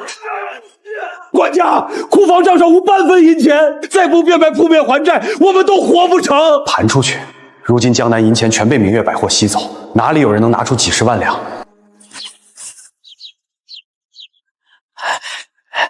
楚娘子，真乃神人也！钱某在商海沉浮30年，从未见过如此凌厉的杀招。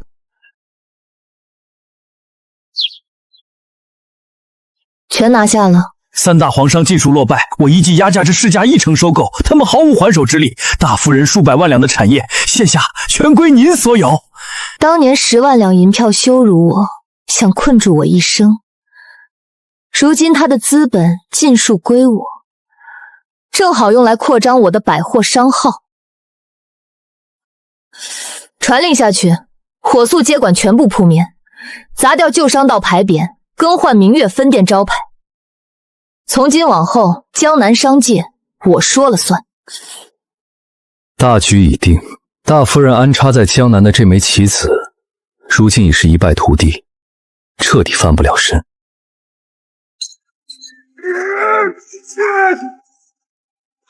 住手！住手！谁让你们拆的？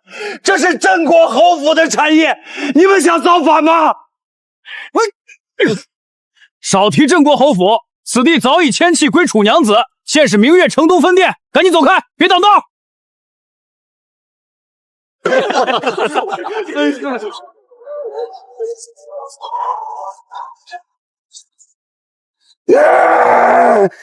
完了，全完了！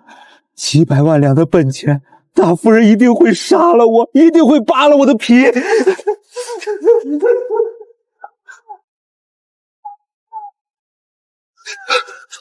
楚东家，求求你高抬贵手，给小人一条活路吧！来得好啊，来得好！大管家，我楚明月可不是心软的人，看好这份放妻书。当初大夫人可是一心要将我彻底逼死。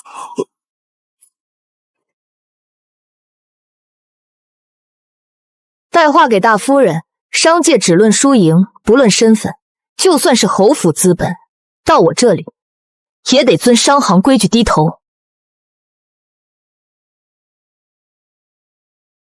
简直荒唐！3家皇商全垮了，几百万两产业，几十间铺子，尽数落入那个乡下妇人手里。夫人莫动气，咱们投下的银两尽数亏空，一分都没能收回。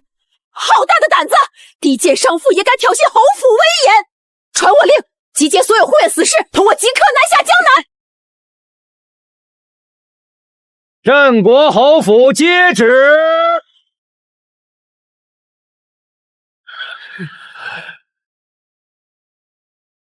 奉天承运，皇帝诏曰：镇国侯府累世蒙受圣恩，本当恪谨奉公，忠心报国。今经查实，侯府执掌北境军需财败，30万将士军饷、御寒冬衣尽数遭其贪没侵吞。边关将士久处冰天苦寒之地，军心大乱，边防危殆。一派污蔑！我侯府世代忠烈。滚须半月前早已押送北上，全项莫要凭空罗织罪王，玷污侯府百年清明。哈哈哈哈哈哈！忠良，大夫人，死到临头了，您这嘴还是这般硬。送往边关的棉衣全是烂棉狼尾，军饷更是分文未达军营。这本密账取自你们总管私藏，每一笔贪墨银两皆有记录，铁证如山，不容抵赖。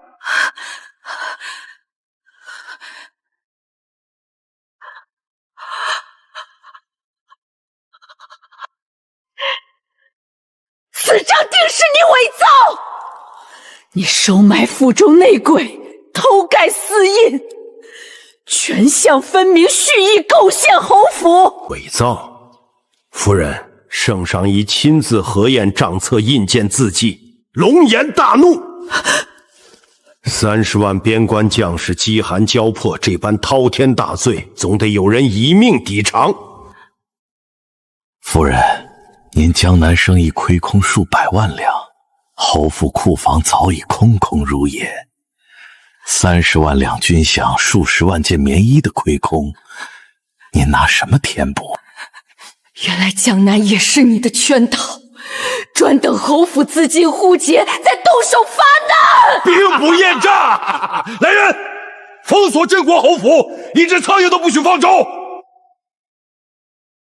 圣上念及镇国侯府祖上的开国之功，特开天恩，限期3日，3日为限。侯府需填30万两亏空，筹齐30万件冬衣运往北疆，方可酌情减刑。倘若3日期慢，2样未能备齐，满门抄斩，株连9族。3天，这是要把镇国侯府送去见太祖啊！哼！御林军听令，封锁侯府所有门户。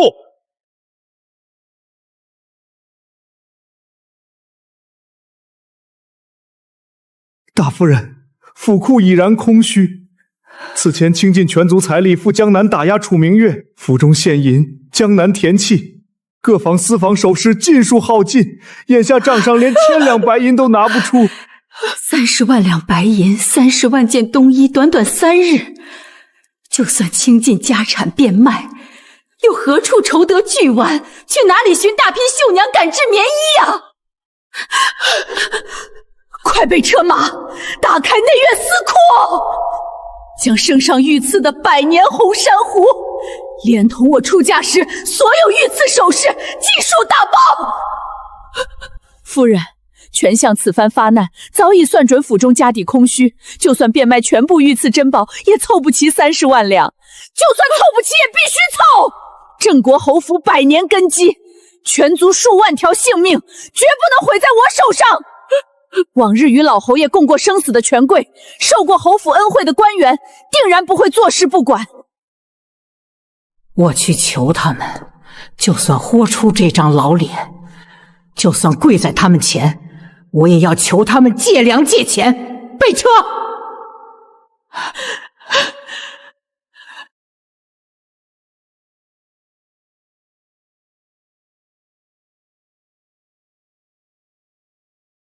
大夫人，相爷有令，您只有3日时间。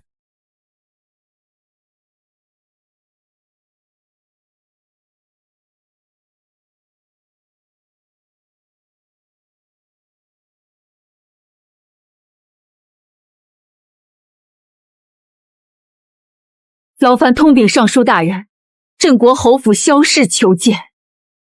昔日北境雪灾，大人曾欠侯府戚一份人情，今日特来相求。走，我家老爷今日抱恙在身，谁也不见。就一面，我只求尚书大人拨出2万件冬衣的份额，侯府日后必当涌泉相报。还谈什么涌泉相报？全相已有明令，但凡帮衬侯府，一律同罪乱处。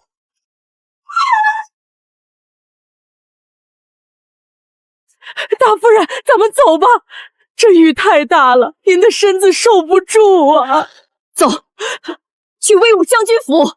当年老侯爷沙场替他挡下致命一刀，才有他今日权位，他绝不会坐视不理。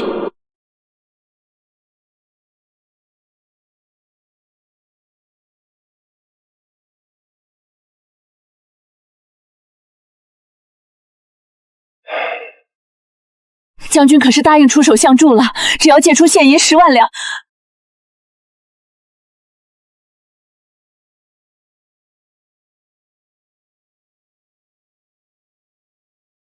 我家将军说了，这份红珊瑚太过贵重，将军府承受不起。至于书信，将军不通文墨，看不懂。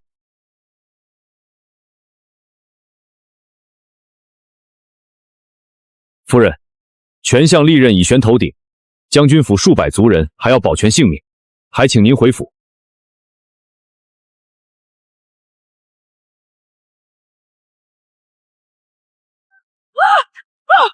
大夫人，你这是何苦啊？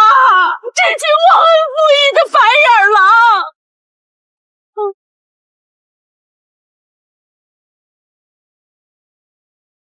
树倒猢狲散，墙倒众人追。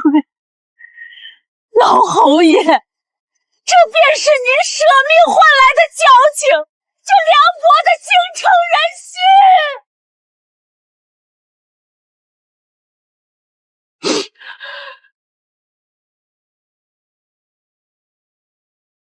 夫人，咱们奔走10几处府邸，就连姻亲承恩伯府也闭门拒见，如今还能何处求助？没用了，全都没用了。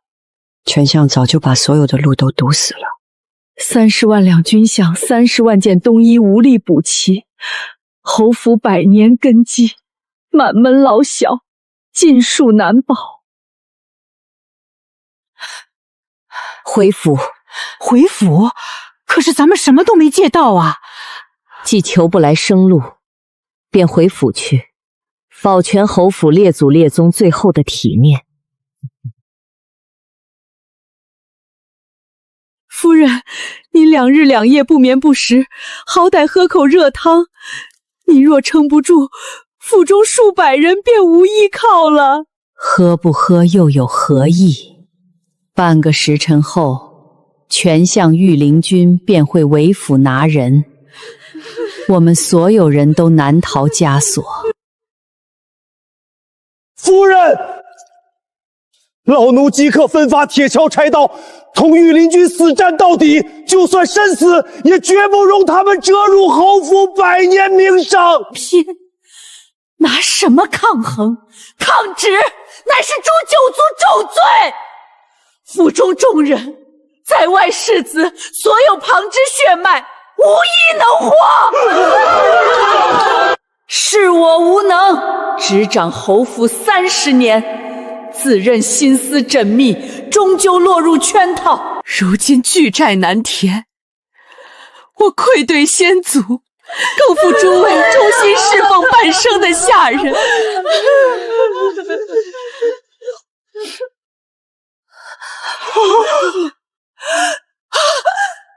大夫人，您这是做什么？您不能啊！都给我退下！谁敢阻拦？谁敢阻拦？我现在就一头撞死在柱子上！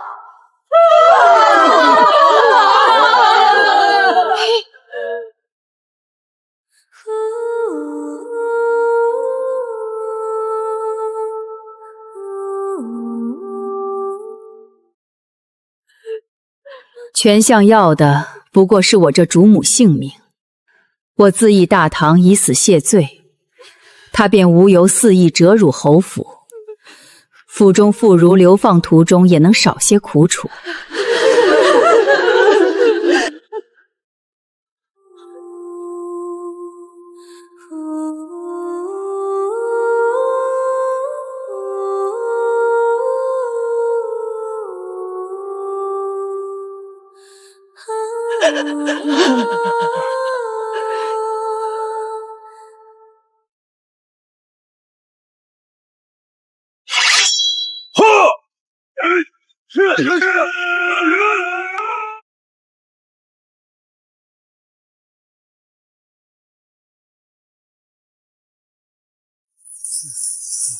3日限期已满，镇国侯府无力补齐30万军饷御寒棉衣，奉圣旨即刻抄家，尽数冲入府中，人人带上枷锁，不许放走一人。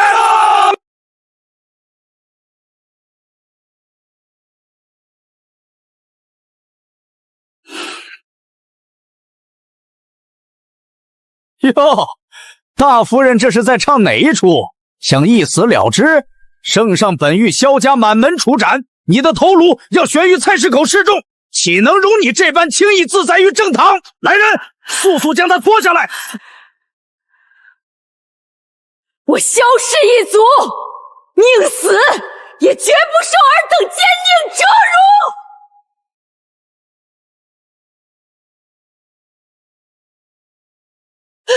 大夫人！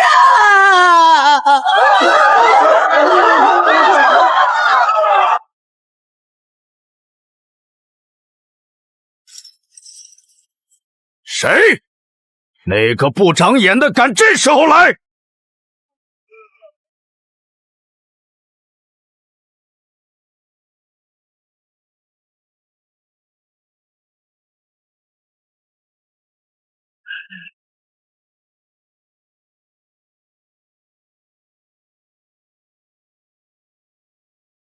有人敢硬闯镇国侯府，御林军给本相拦下！李煜，铁牛，撞进去！驾！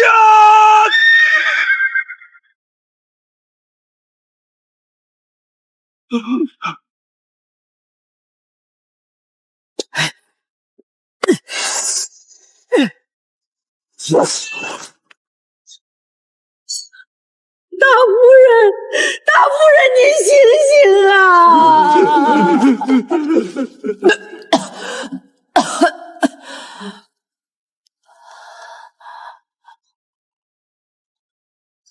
哪里来的刁妇，竟敢强闯朝廷重臣府邸！来人！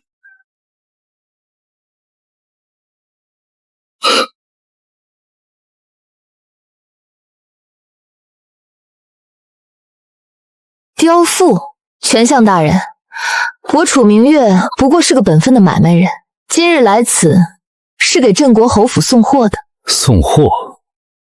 本相奉皇命查抄贪墨大案，谁给你的胆子来这里送货？锦儿，皇上定下的是3日期限，还未彻底过去，你这么急着把忠臣良将赶尽杀绝吗？放肆！30万两白银和30万件冬衣，就是把整个镇国侯府卖了也凑不齐。就凭你这几十车破铜烂铁，也想填满这天大的窟窿？来人，把这商妇一并拿下！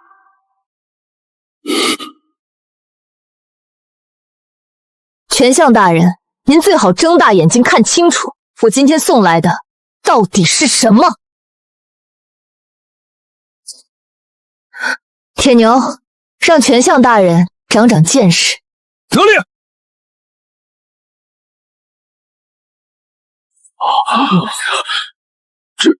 这是……看清楚上面的官印和商号，这是由江南明月商号开具，全国通兑的30万两真金白银凭证，每一张都盖着大钱户部核准的商税红印。这30万两不仅一分不少，而且全是我明月百货真刀真枪做买卖赚来的干净钱，账目清清楚楚，经得起3法司挨个永把的盘查。权相大人刚才不是说这天大的窟窿没人能填吗？今日这30万两，我楚明月替镇国侯府补了，这所谓的贪墨死罪，你还拿什么借口往下扣？好一个江南首富，好一个伶牙俐齿的商妇！你以为拿银子就能摆平一切？圣旨上白纸黑字写的明明白白，30万两白银，外加30万件送往北京的御寒冬衣，缺一不可。这30万件冬衣，连京城各大织造局加起来，在3天内都凑不群。你一个下贱商妇，别说是30万件，你今天就是变出3万件来，本相也算你命大。若没有冬衣，今日这满门抄斩的罪名，你们一样逃不掉。权相大人，您的眼界也就配在这京城的朝堂上玩玩蝇营狗脚了。您真以为我大老远从江南跑来，就只带了这点黄白之物？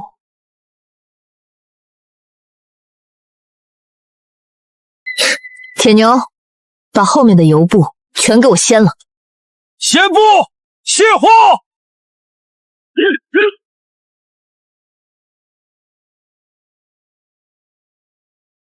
就凭这种连一斤棉花都没有的破布单子，你也敢拿去送给北境的30万大军御寒？来人，将这以次充好谋害将士的毒妇就地拿下！睁大你的眼睛看清楚，什么叫化腐朽为神奇？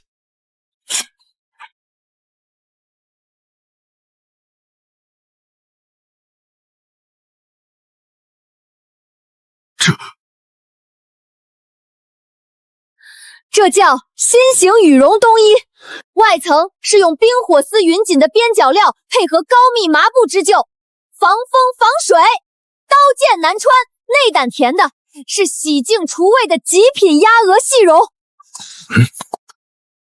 将军也是刑部出身，你大可摸摸看，这衣服比你们平日里穿的单层棉衣还要轻便，但它的御寒之效足足顶得上3层厚重的兽皮。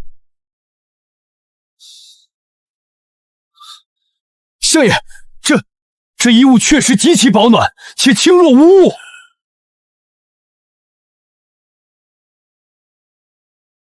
30万件，他竟真的在3天内变出了30万件神兵。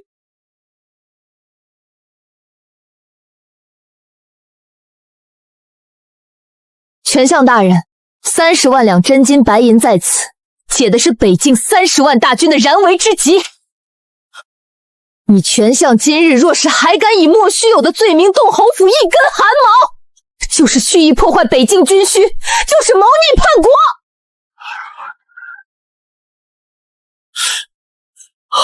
好得很，本相今日算是领教了江南楚娘子的手段，还愣着干什么？把这些金银和冬衣全部清点入库，即刻押往北监。末将遵命。山水有相逢，咱们走着瞧。撤！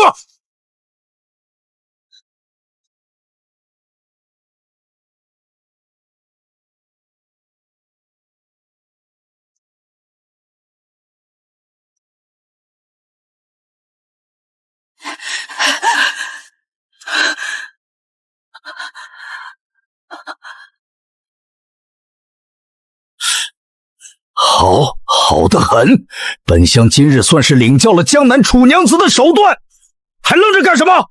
把这些金银和冬衣全部清点入库，即刻押往北监。末将遵命。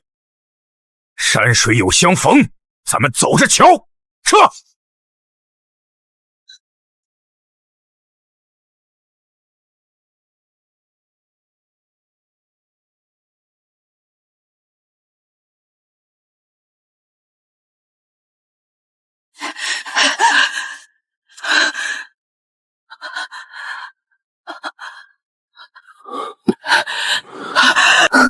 大夫人，您是长辈，更是我夫君的生母，这大庭广众之下，您若真跪了下去，就是把我楚明月架在不孝的火上烤。好孩子，是我这老婆子瞎了眼，猪油蒙了心。我自诩出身高贵，处处拿门第压你，甚至动用侯府底蕴去江南对你赶尽杀绝。大夫人，若没有你今日带着这真金白银和30万件冬衣从天而降，我这把老骨头此刻已经挂在大唐的房梁上，侯府这几百口人也全都被拉去菜市口砍头了。你以德报怨，救了镇国侯府满门性命，受得起我这一拜。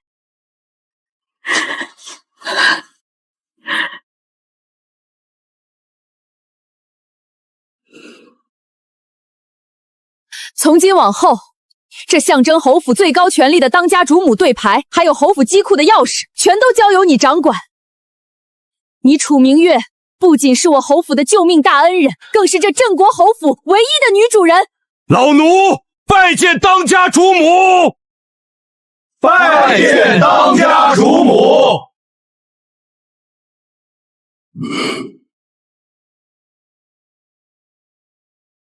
接下吧，这是你应得的。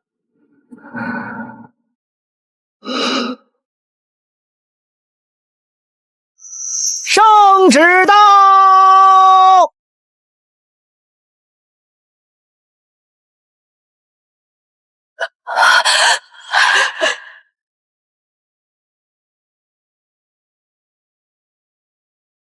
奉天承运，皇帝诏曰：闻江南处士明月聪慧机敏，研发奇制东医，有经世济民之大才。此举解北境30万大军燃眉之急，朕心甚慰。特破格封楚明月为大前制医圣手，亲赐金匾，赏赐江南良田100亩，另赐黄金万两，以为皇家合作采办之资。钦此。民妇楚明月接旨，叩谢皇恩浩荡，吾皇万岁万岁万万岁。楚圣手，皇上看了您那羽绒冬衣，夸赞您是女中诸葛呢。这良田和黄金，明日便会拨发到您的明月商号名下。有劳公公跑这一趟。好说，咱家就不打扰圣手了，回宫复命，走。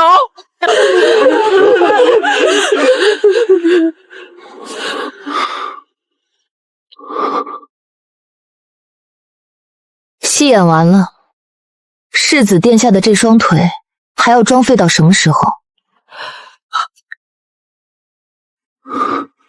明月，方才全相发难，御林军长矛逼近我3尺之内时，你右腿肌肉紧绷，小腿借力抵住轮椅拓板，分明是随时准备抱起杀人的姿态。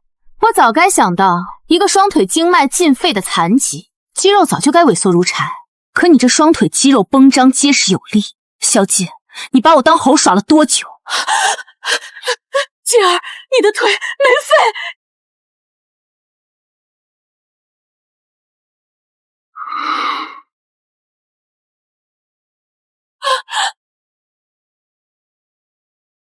老天保佑，我儿的腿没废。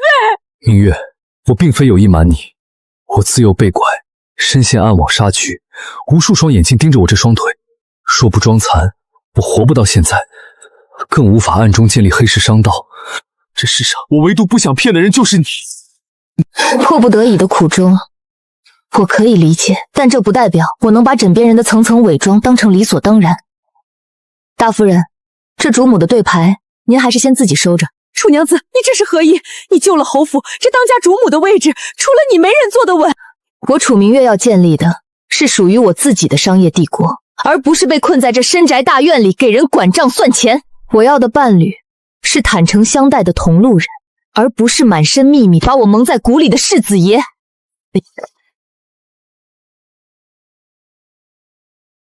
3个月，我们进入3个月的冷静期。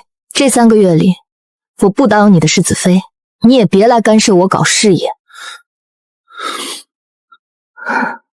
3个月后，再考虑要不要继续搭伙过日子。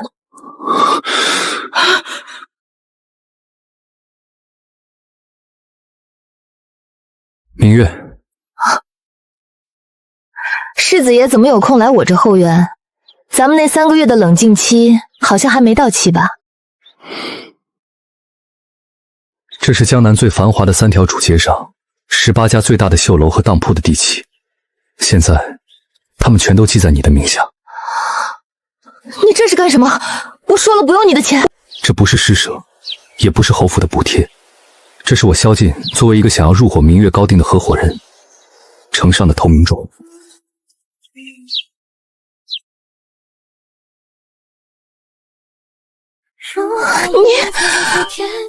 你说过，你绝不做侯门笼中的金丝雀，那我就做你这尊女首富背后的带刀护卫。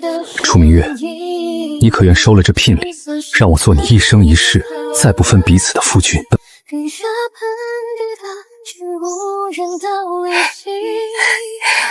看在这18家铺子的份上，这冷静期提前结束。楚老板这排场果然不同凡响啊！今日明月高定总店正式开业，从今往后，我楚明月不仅要让大钱的达官显贵穿上最绝艳的衣裳，更要告诉天下女子，咱们不仅能相夫教子，同样能执掌商界，自立门户。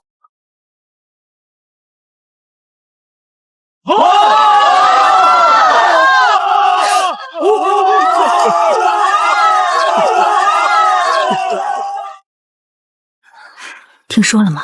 大夫人今夜办这场赏花宴，为的是将世子在江南娶的那位世子妃引荐给咱们京城圈子。什么世子妃，不过是个在江南抛头露面做买卖的商贾妇。听说以前还在乡下种田呢。侯府百年清誉，真是让这么个满身铜臭的村妇给玷污了。世子爷流落民间20年，这挑女人的品味果然也跟着变得粗鄙一级了。待会儿那村妇出来，咱们可得好好开开眼界。世子爷，这京城名媛千万，您却偏偏钟情于江南的一株野草。不知世子妃今日准备了什么乡间野趣，来让咱们这京城人开开眼。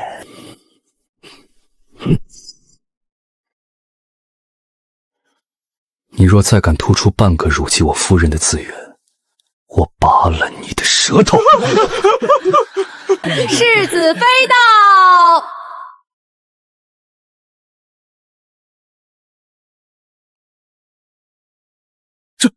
这哪里是村妇，这简直是天仙下凡！世子妃这身打扮确实惊艳，但身为女子，不好在后宅相夫教子，却抛头露面与三教九流争利，沾满一身铜臭，岂不有损侯府清望，有违祖宗礼法？老先生此言差矣。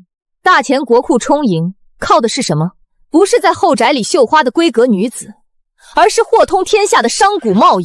我开设绣楼30多家，养活了上万名绣娘与帮工。江南的生丝，蜀中的蜀锦，通过我的商道远销西域，换回的是源源不断的真金白银。我凭自己的双手充盈国库，造福百姓。敢问老先生，我哪一点配不上侯府的清韵？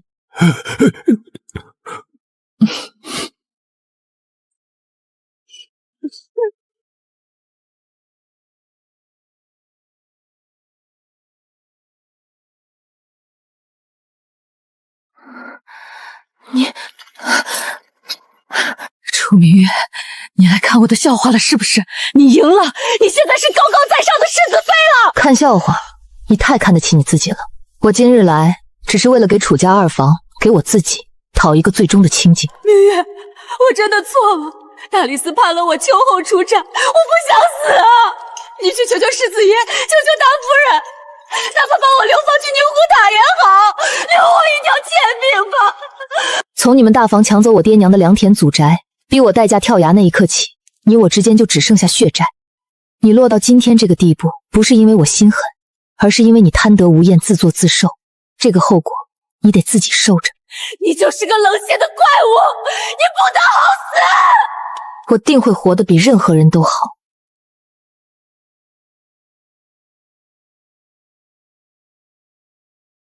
在这吹风，当心着凉。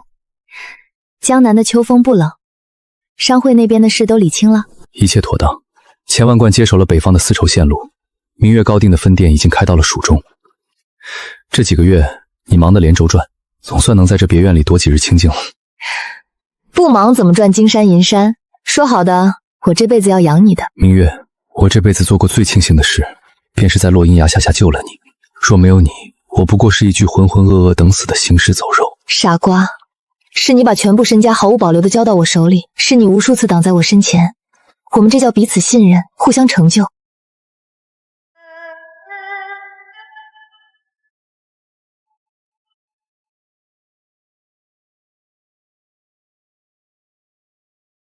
哈哈哈哈！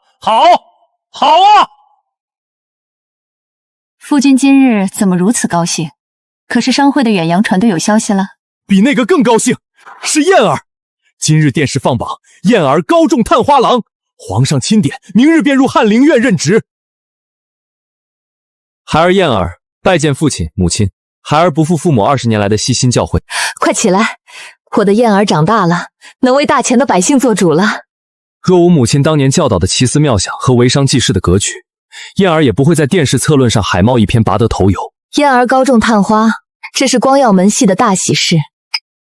过几日，咱们在京城天下第1楼大摆升学喜宴，请京城名流同贺。好，全听夫人的安排。借着这次升学宴，我也要向全京城的商会宣布一件大事，我要将明月商会半数的家产大举南移，岭南港口将是我们开创大航洋时代的下一个目标。燕公子不仅一表人才，更是高中探花郎，侯府教子有方，真乃我大钱之福啊！正是，明月商会如今富可敌国，燕公子又入翰林院，侯府这100年的基业可谓是稳如泰山了。多谢诸位同僚捧场。今日借着嫣儿的升学宴，我还有一件关乎商会未来的大事要向诸位宣布。即日起，我明月商会将抽调半数家产与商船，大举南移。我要在岭南荒滩建港开埠，大做海贸买卖。世子妃莫不是在说笑？那地方连个像样的码头都没有，去那里做买卖，简直是把白花花的银子往海里扎呀！女人家终究是头发长见识短，放着江南和京城这安稳的摇钱树不要，非要去那种不毛之地折腾。我夫人的决定，轮得到你们在这里指手画脚？今日我把话撂在这儿，我不光全力支持我夫人南移，我名下所有矿产田庄的1半利润，今日起全部砸进岭南。谁若再敢对他的决断有半个不次，便是不把我镇国侯府放在眼里。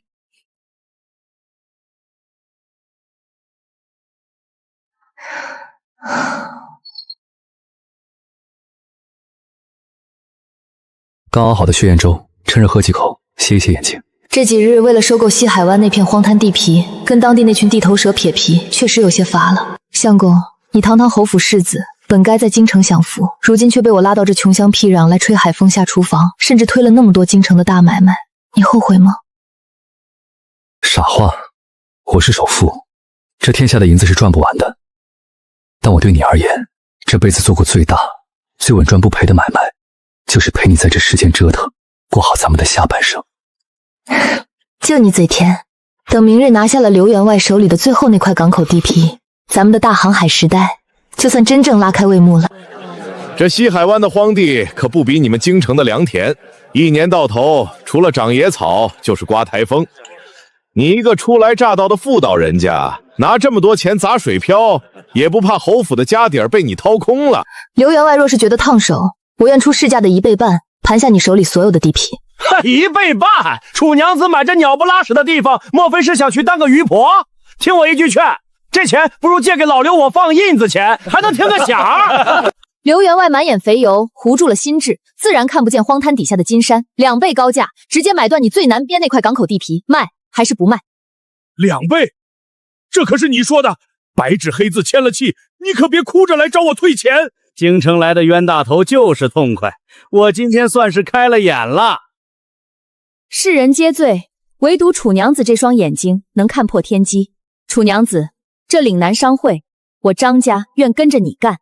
我跟买2块最靠近港口的地皮，另外再注资20万两白银，入股你新建的海贸招都。我信你这双翻云覆雨的手，能把这荒滩变成金山。张东家好魄力，不出半年，我会让今日所有笑话过我们的人，把肠子都悔青。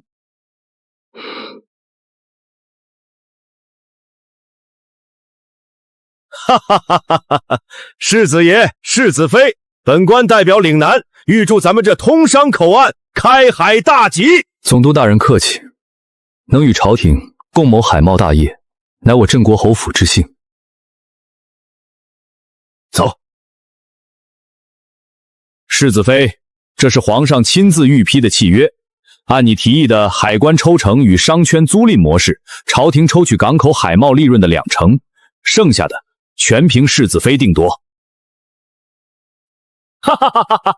天下极少有这般高瞻远瞩的奇女子，张大人果然没看错人，这20万两投的值啊！昨日在馆驿，张大人豪掷20万两，便觉得张大人气度非凡。今日见这飞鱼符，张大人可是朝廷派来岭南微服私访的暗使。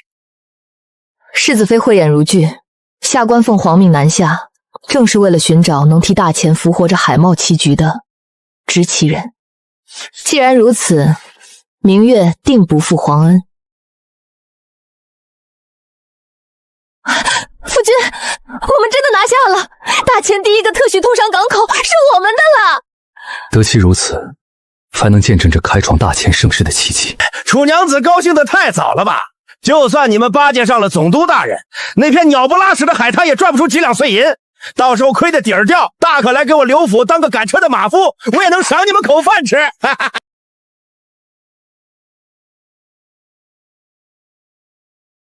走，回家。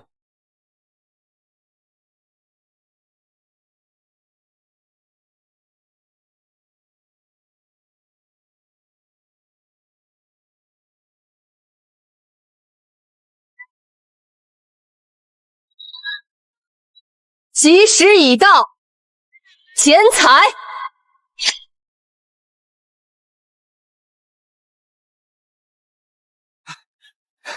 禀总督大人，世子妃开市第一批波多香船入港清点完毕，仅此一单，宋都狂赚2000万两白银。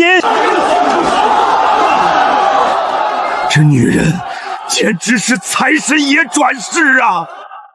我当初怎么就瞎了眼，把聚宝杯当成了荒滩？商都中心第一座9层望海楼落成，即日起欢迎天下商贾入住。世子妃、楚娘子，我老刘有眼无珠，狗眼看人低呀！求你大人有大量，在商都给我留个巴掌大的摊位，带带我吧。刘员外，这等微末的小买卖，去街角找咱们商都的3等管事排队核验即可。我家夫人日理万机，可没空见闲杂人等。来人，拖下去！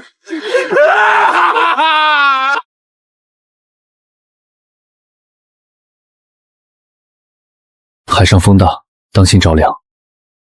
今日是我们出海的第5日，按海图标示，前方快到西洋诸国的交界海域了。相公，这大航海时代的第1桶远洋真金，咱们必须亲自拿稳。等打通了西洋的商路，大钱的国库还能再翻上一番。大哥、嫂子，正前方10里外发现几艘挂着异国旗帜的商船，看样子他们的主桅杆在风暴里折断了，船体倾斜，正停在海面上放求救的红烟。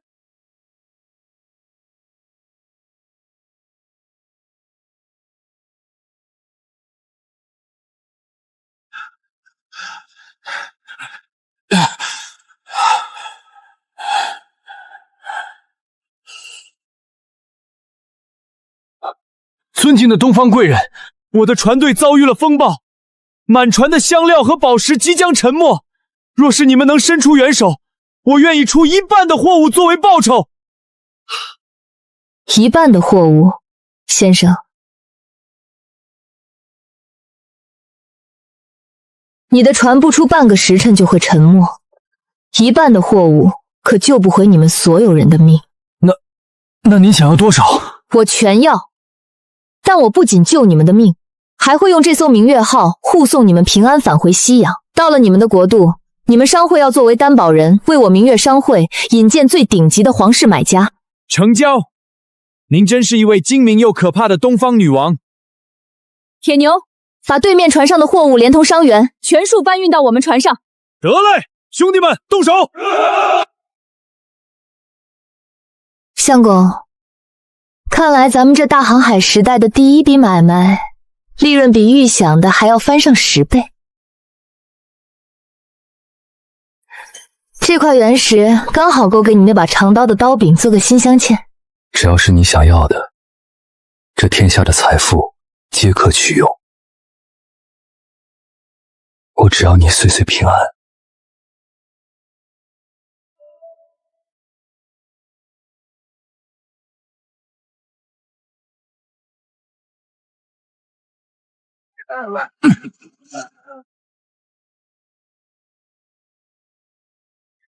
陌生的东方人，按照圣奥兰的律法，所有未登记的外来船只，货物必须无偿上交70%，作为港口建设费，否则立刻滚出我们的海域。长官，这是大秦尊贵的明月商会，我是商会的担保人弗兰克，他们救了我的命，你们不能这么无礼！闭嘴！弗兰克，你自己的船都沉了，现在不过是个破产的穷光蛋。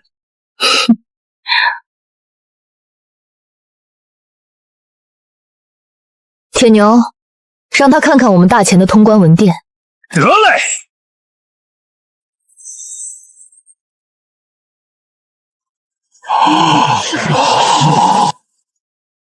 长官，这样的瓷器我船上有1万件，还有比黄金更贵重的极品丝绸和羽前龙井。这简直是上天的杰作！我要见你们的国王，半个时辰内把最高规格的皇家马车停在我的船前。这箱瓷器就算是给长官的引荐费。若你办不到，这满船的无价之宝，我立刻运去你们敌对国。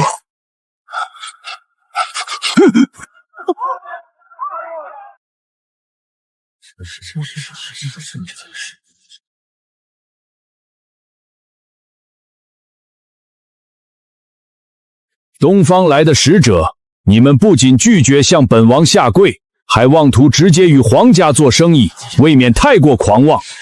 大钱商贾，只跪天地君亲。国王陛下，我带来的不是狂妄，而是让您的帝国国库充盈，让王后艳压群芳的无上财富。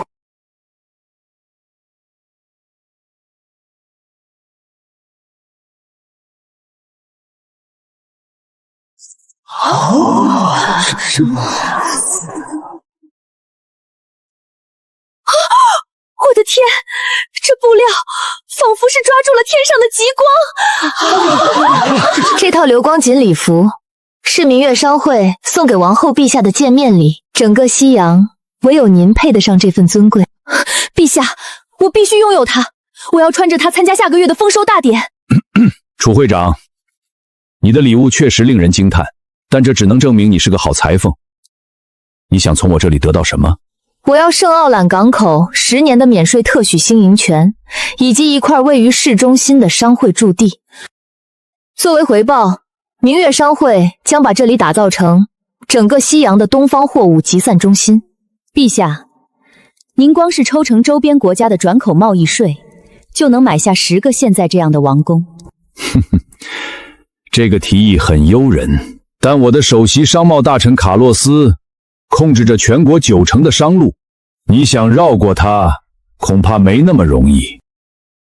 东方女人，别以为用2件漂亮衣服哄高兴了王后，就能在圣奥兰立足。我今天放话在这里，谁敢买你明月商会哪怕1钱茶叶，就是跟我卡洛斯作对。卡洛斯大人，买卖不是靠威胁做成的。既然大家不敢单买，那我换个玩法。今日我明月商湖不卖单件货物，只拍独家代理权。全西洋划分为5个大区，每个大区只选1位总代理，拿到代理权的，明月商会按底价供货。这份是国王陛下亲自颁发的特许保护令。凡我明月商会的代理商，沿途关卡免税5成，皇家禁卫军负责商路安全，谁敢阻拦，景同叛国。北部大区带领权，我出10万金币，我出15万，谁也别跟我抢！你们疯了，都不想活了吗？卡洛斯大人，时代变了，你的垄断在我的规则面前不值一提。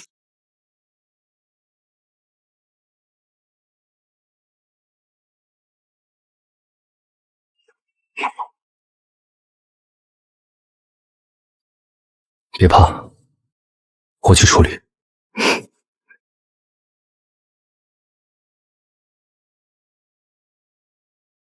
就凭你们这群蝼蚁，一个不留！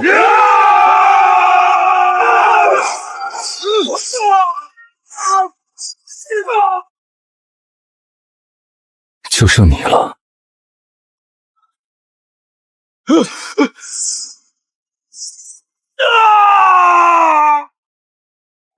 就这点本事，回去转告你的主子，商场上的事若按规矩来，我夫人陪他玩，若想动刀子，大钱宵禁，奉陪到底。滚！卡洛斯，你竟敢派人暗杀持有王室特许令的贵宾，你的行为让整个王国蒙羞。现在剥夺你商贸大臣的职务，全部家产充公。陛下饶命！陛下！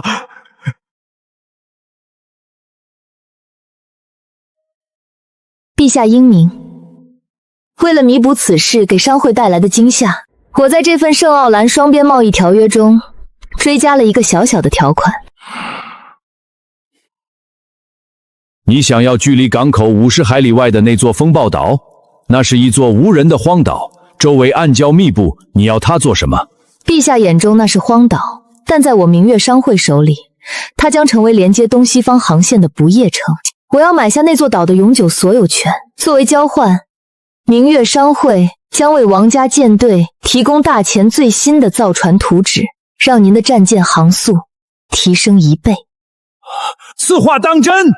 有了大钱的造船术，北边的那些海盗和敌国就不再是威胁了。大钱商贾一诺千金，成交！从今天起，风暴岛就是你的私人领地。楚会长，你不仅是精明的商人，更是最可怕的战略家。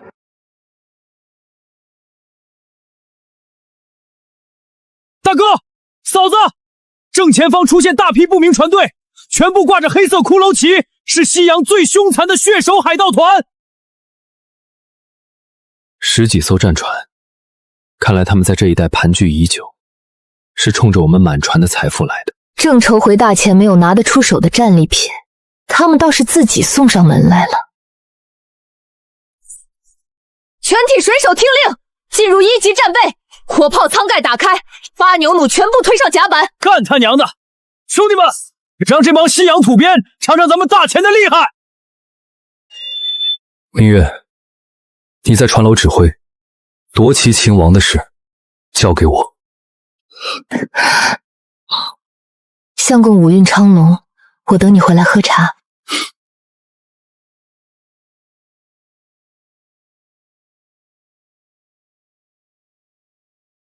给我冲上去！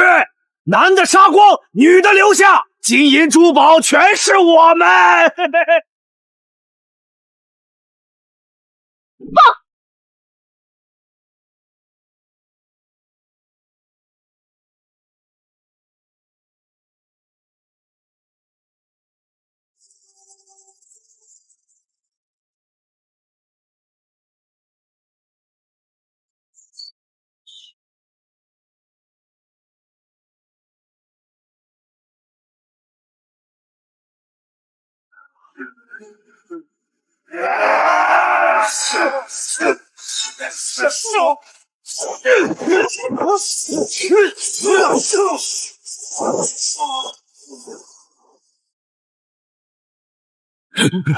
怪物，去死吧！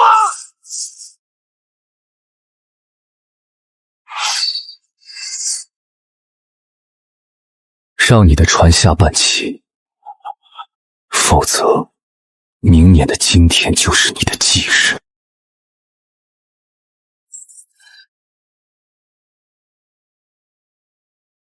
纵横西洋10年的海盗团，就只有这些俗物。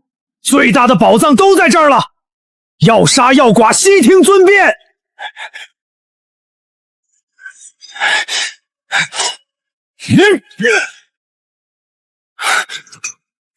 嫂子，这帮海盗真他娘的恶心！宝库里居然藏了一桶发霉的黄土块和些草籽儿。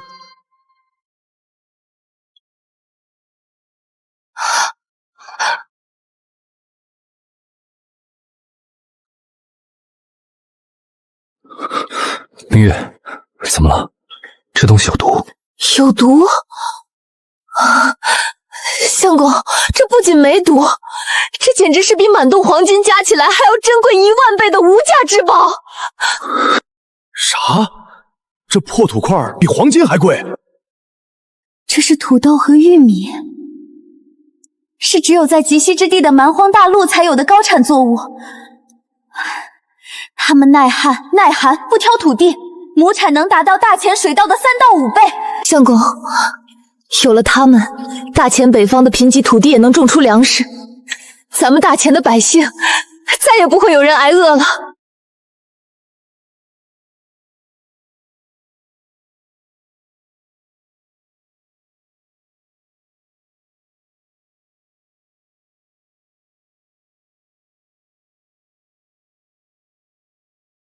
相公，出发前，我想的只是赚取西洋的真金白银，让明月商会成为天下第一。但看到那些种子的时候，我突然觉得，金银只是数字，能改变一个时代的，才是真正的伟大。明月，你总是能看到别人看不到的天下。我不在乎什么改变时代，我只知道，因为你，这天下少了许多恶殍，多无数笑颜。你就是这大钱最耀眼的明月。那也是因为有你在我身后。若没有你这把镇海的利刃，我这轮明月早就被风浪吞噬了。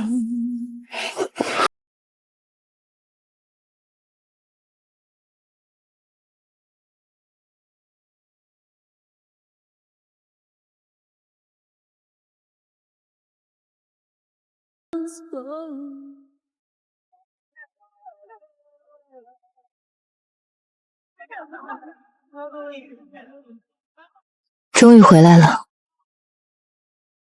这就是京都。大哥、嫂子，咱们到家了！皇上竟然亲自来接咱们了！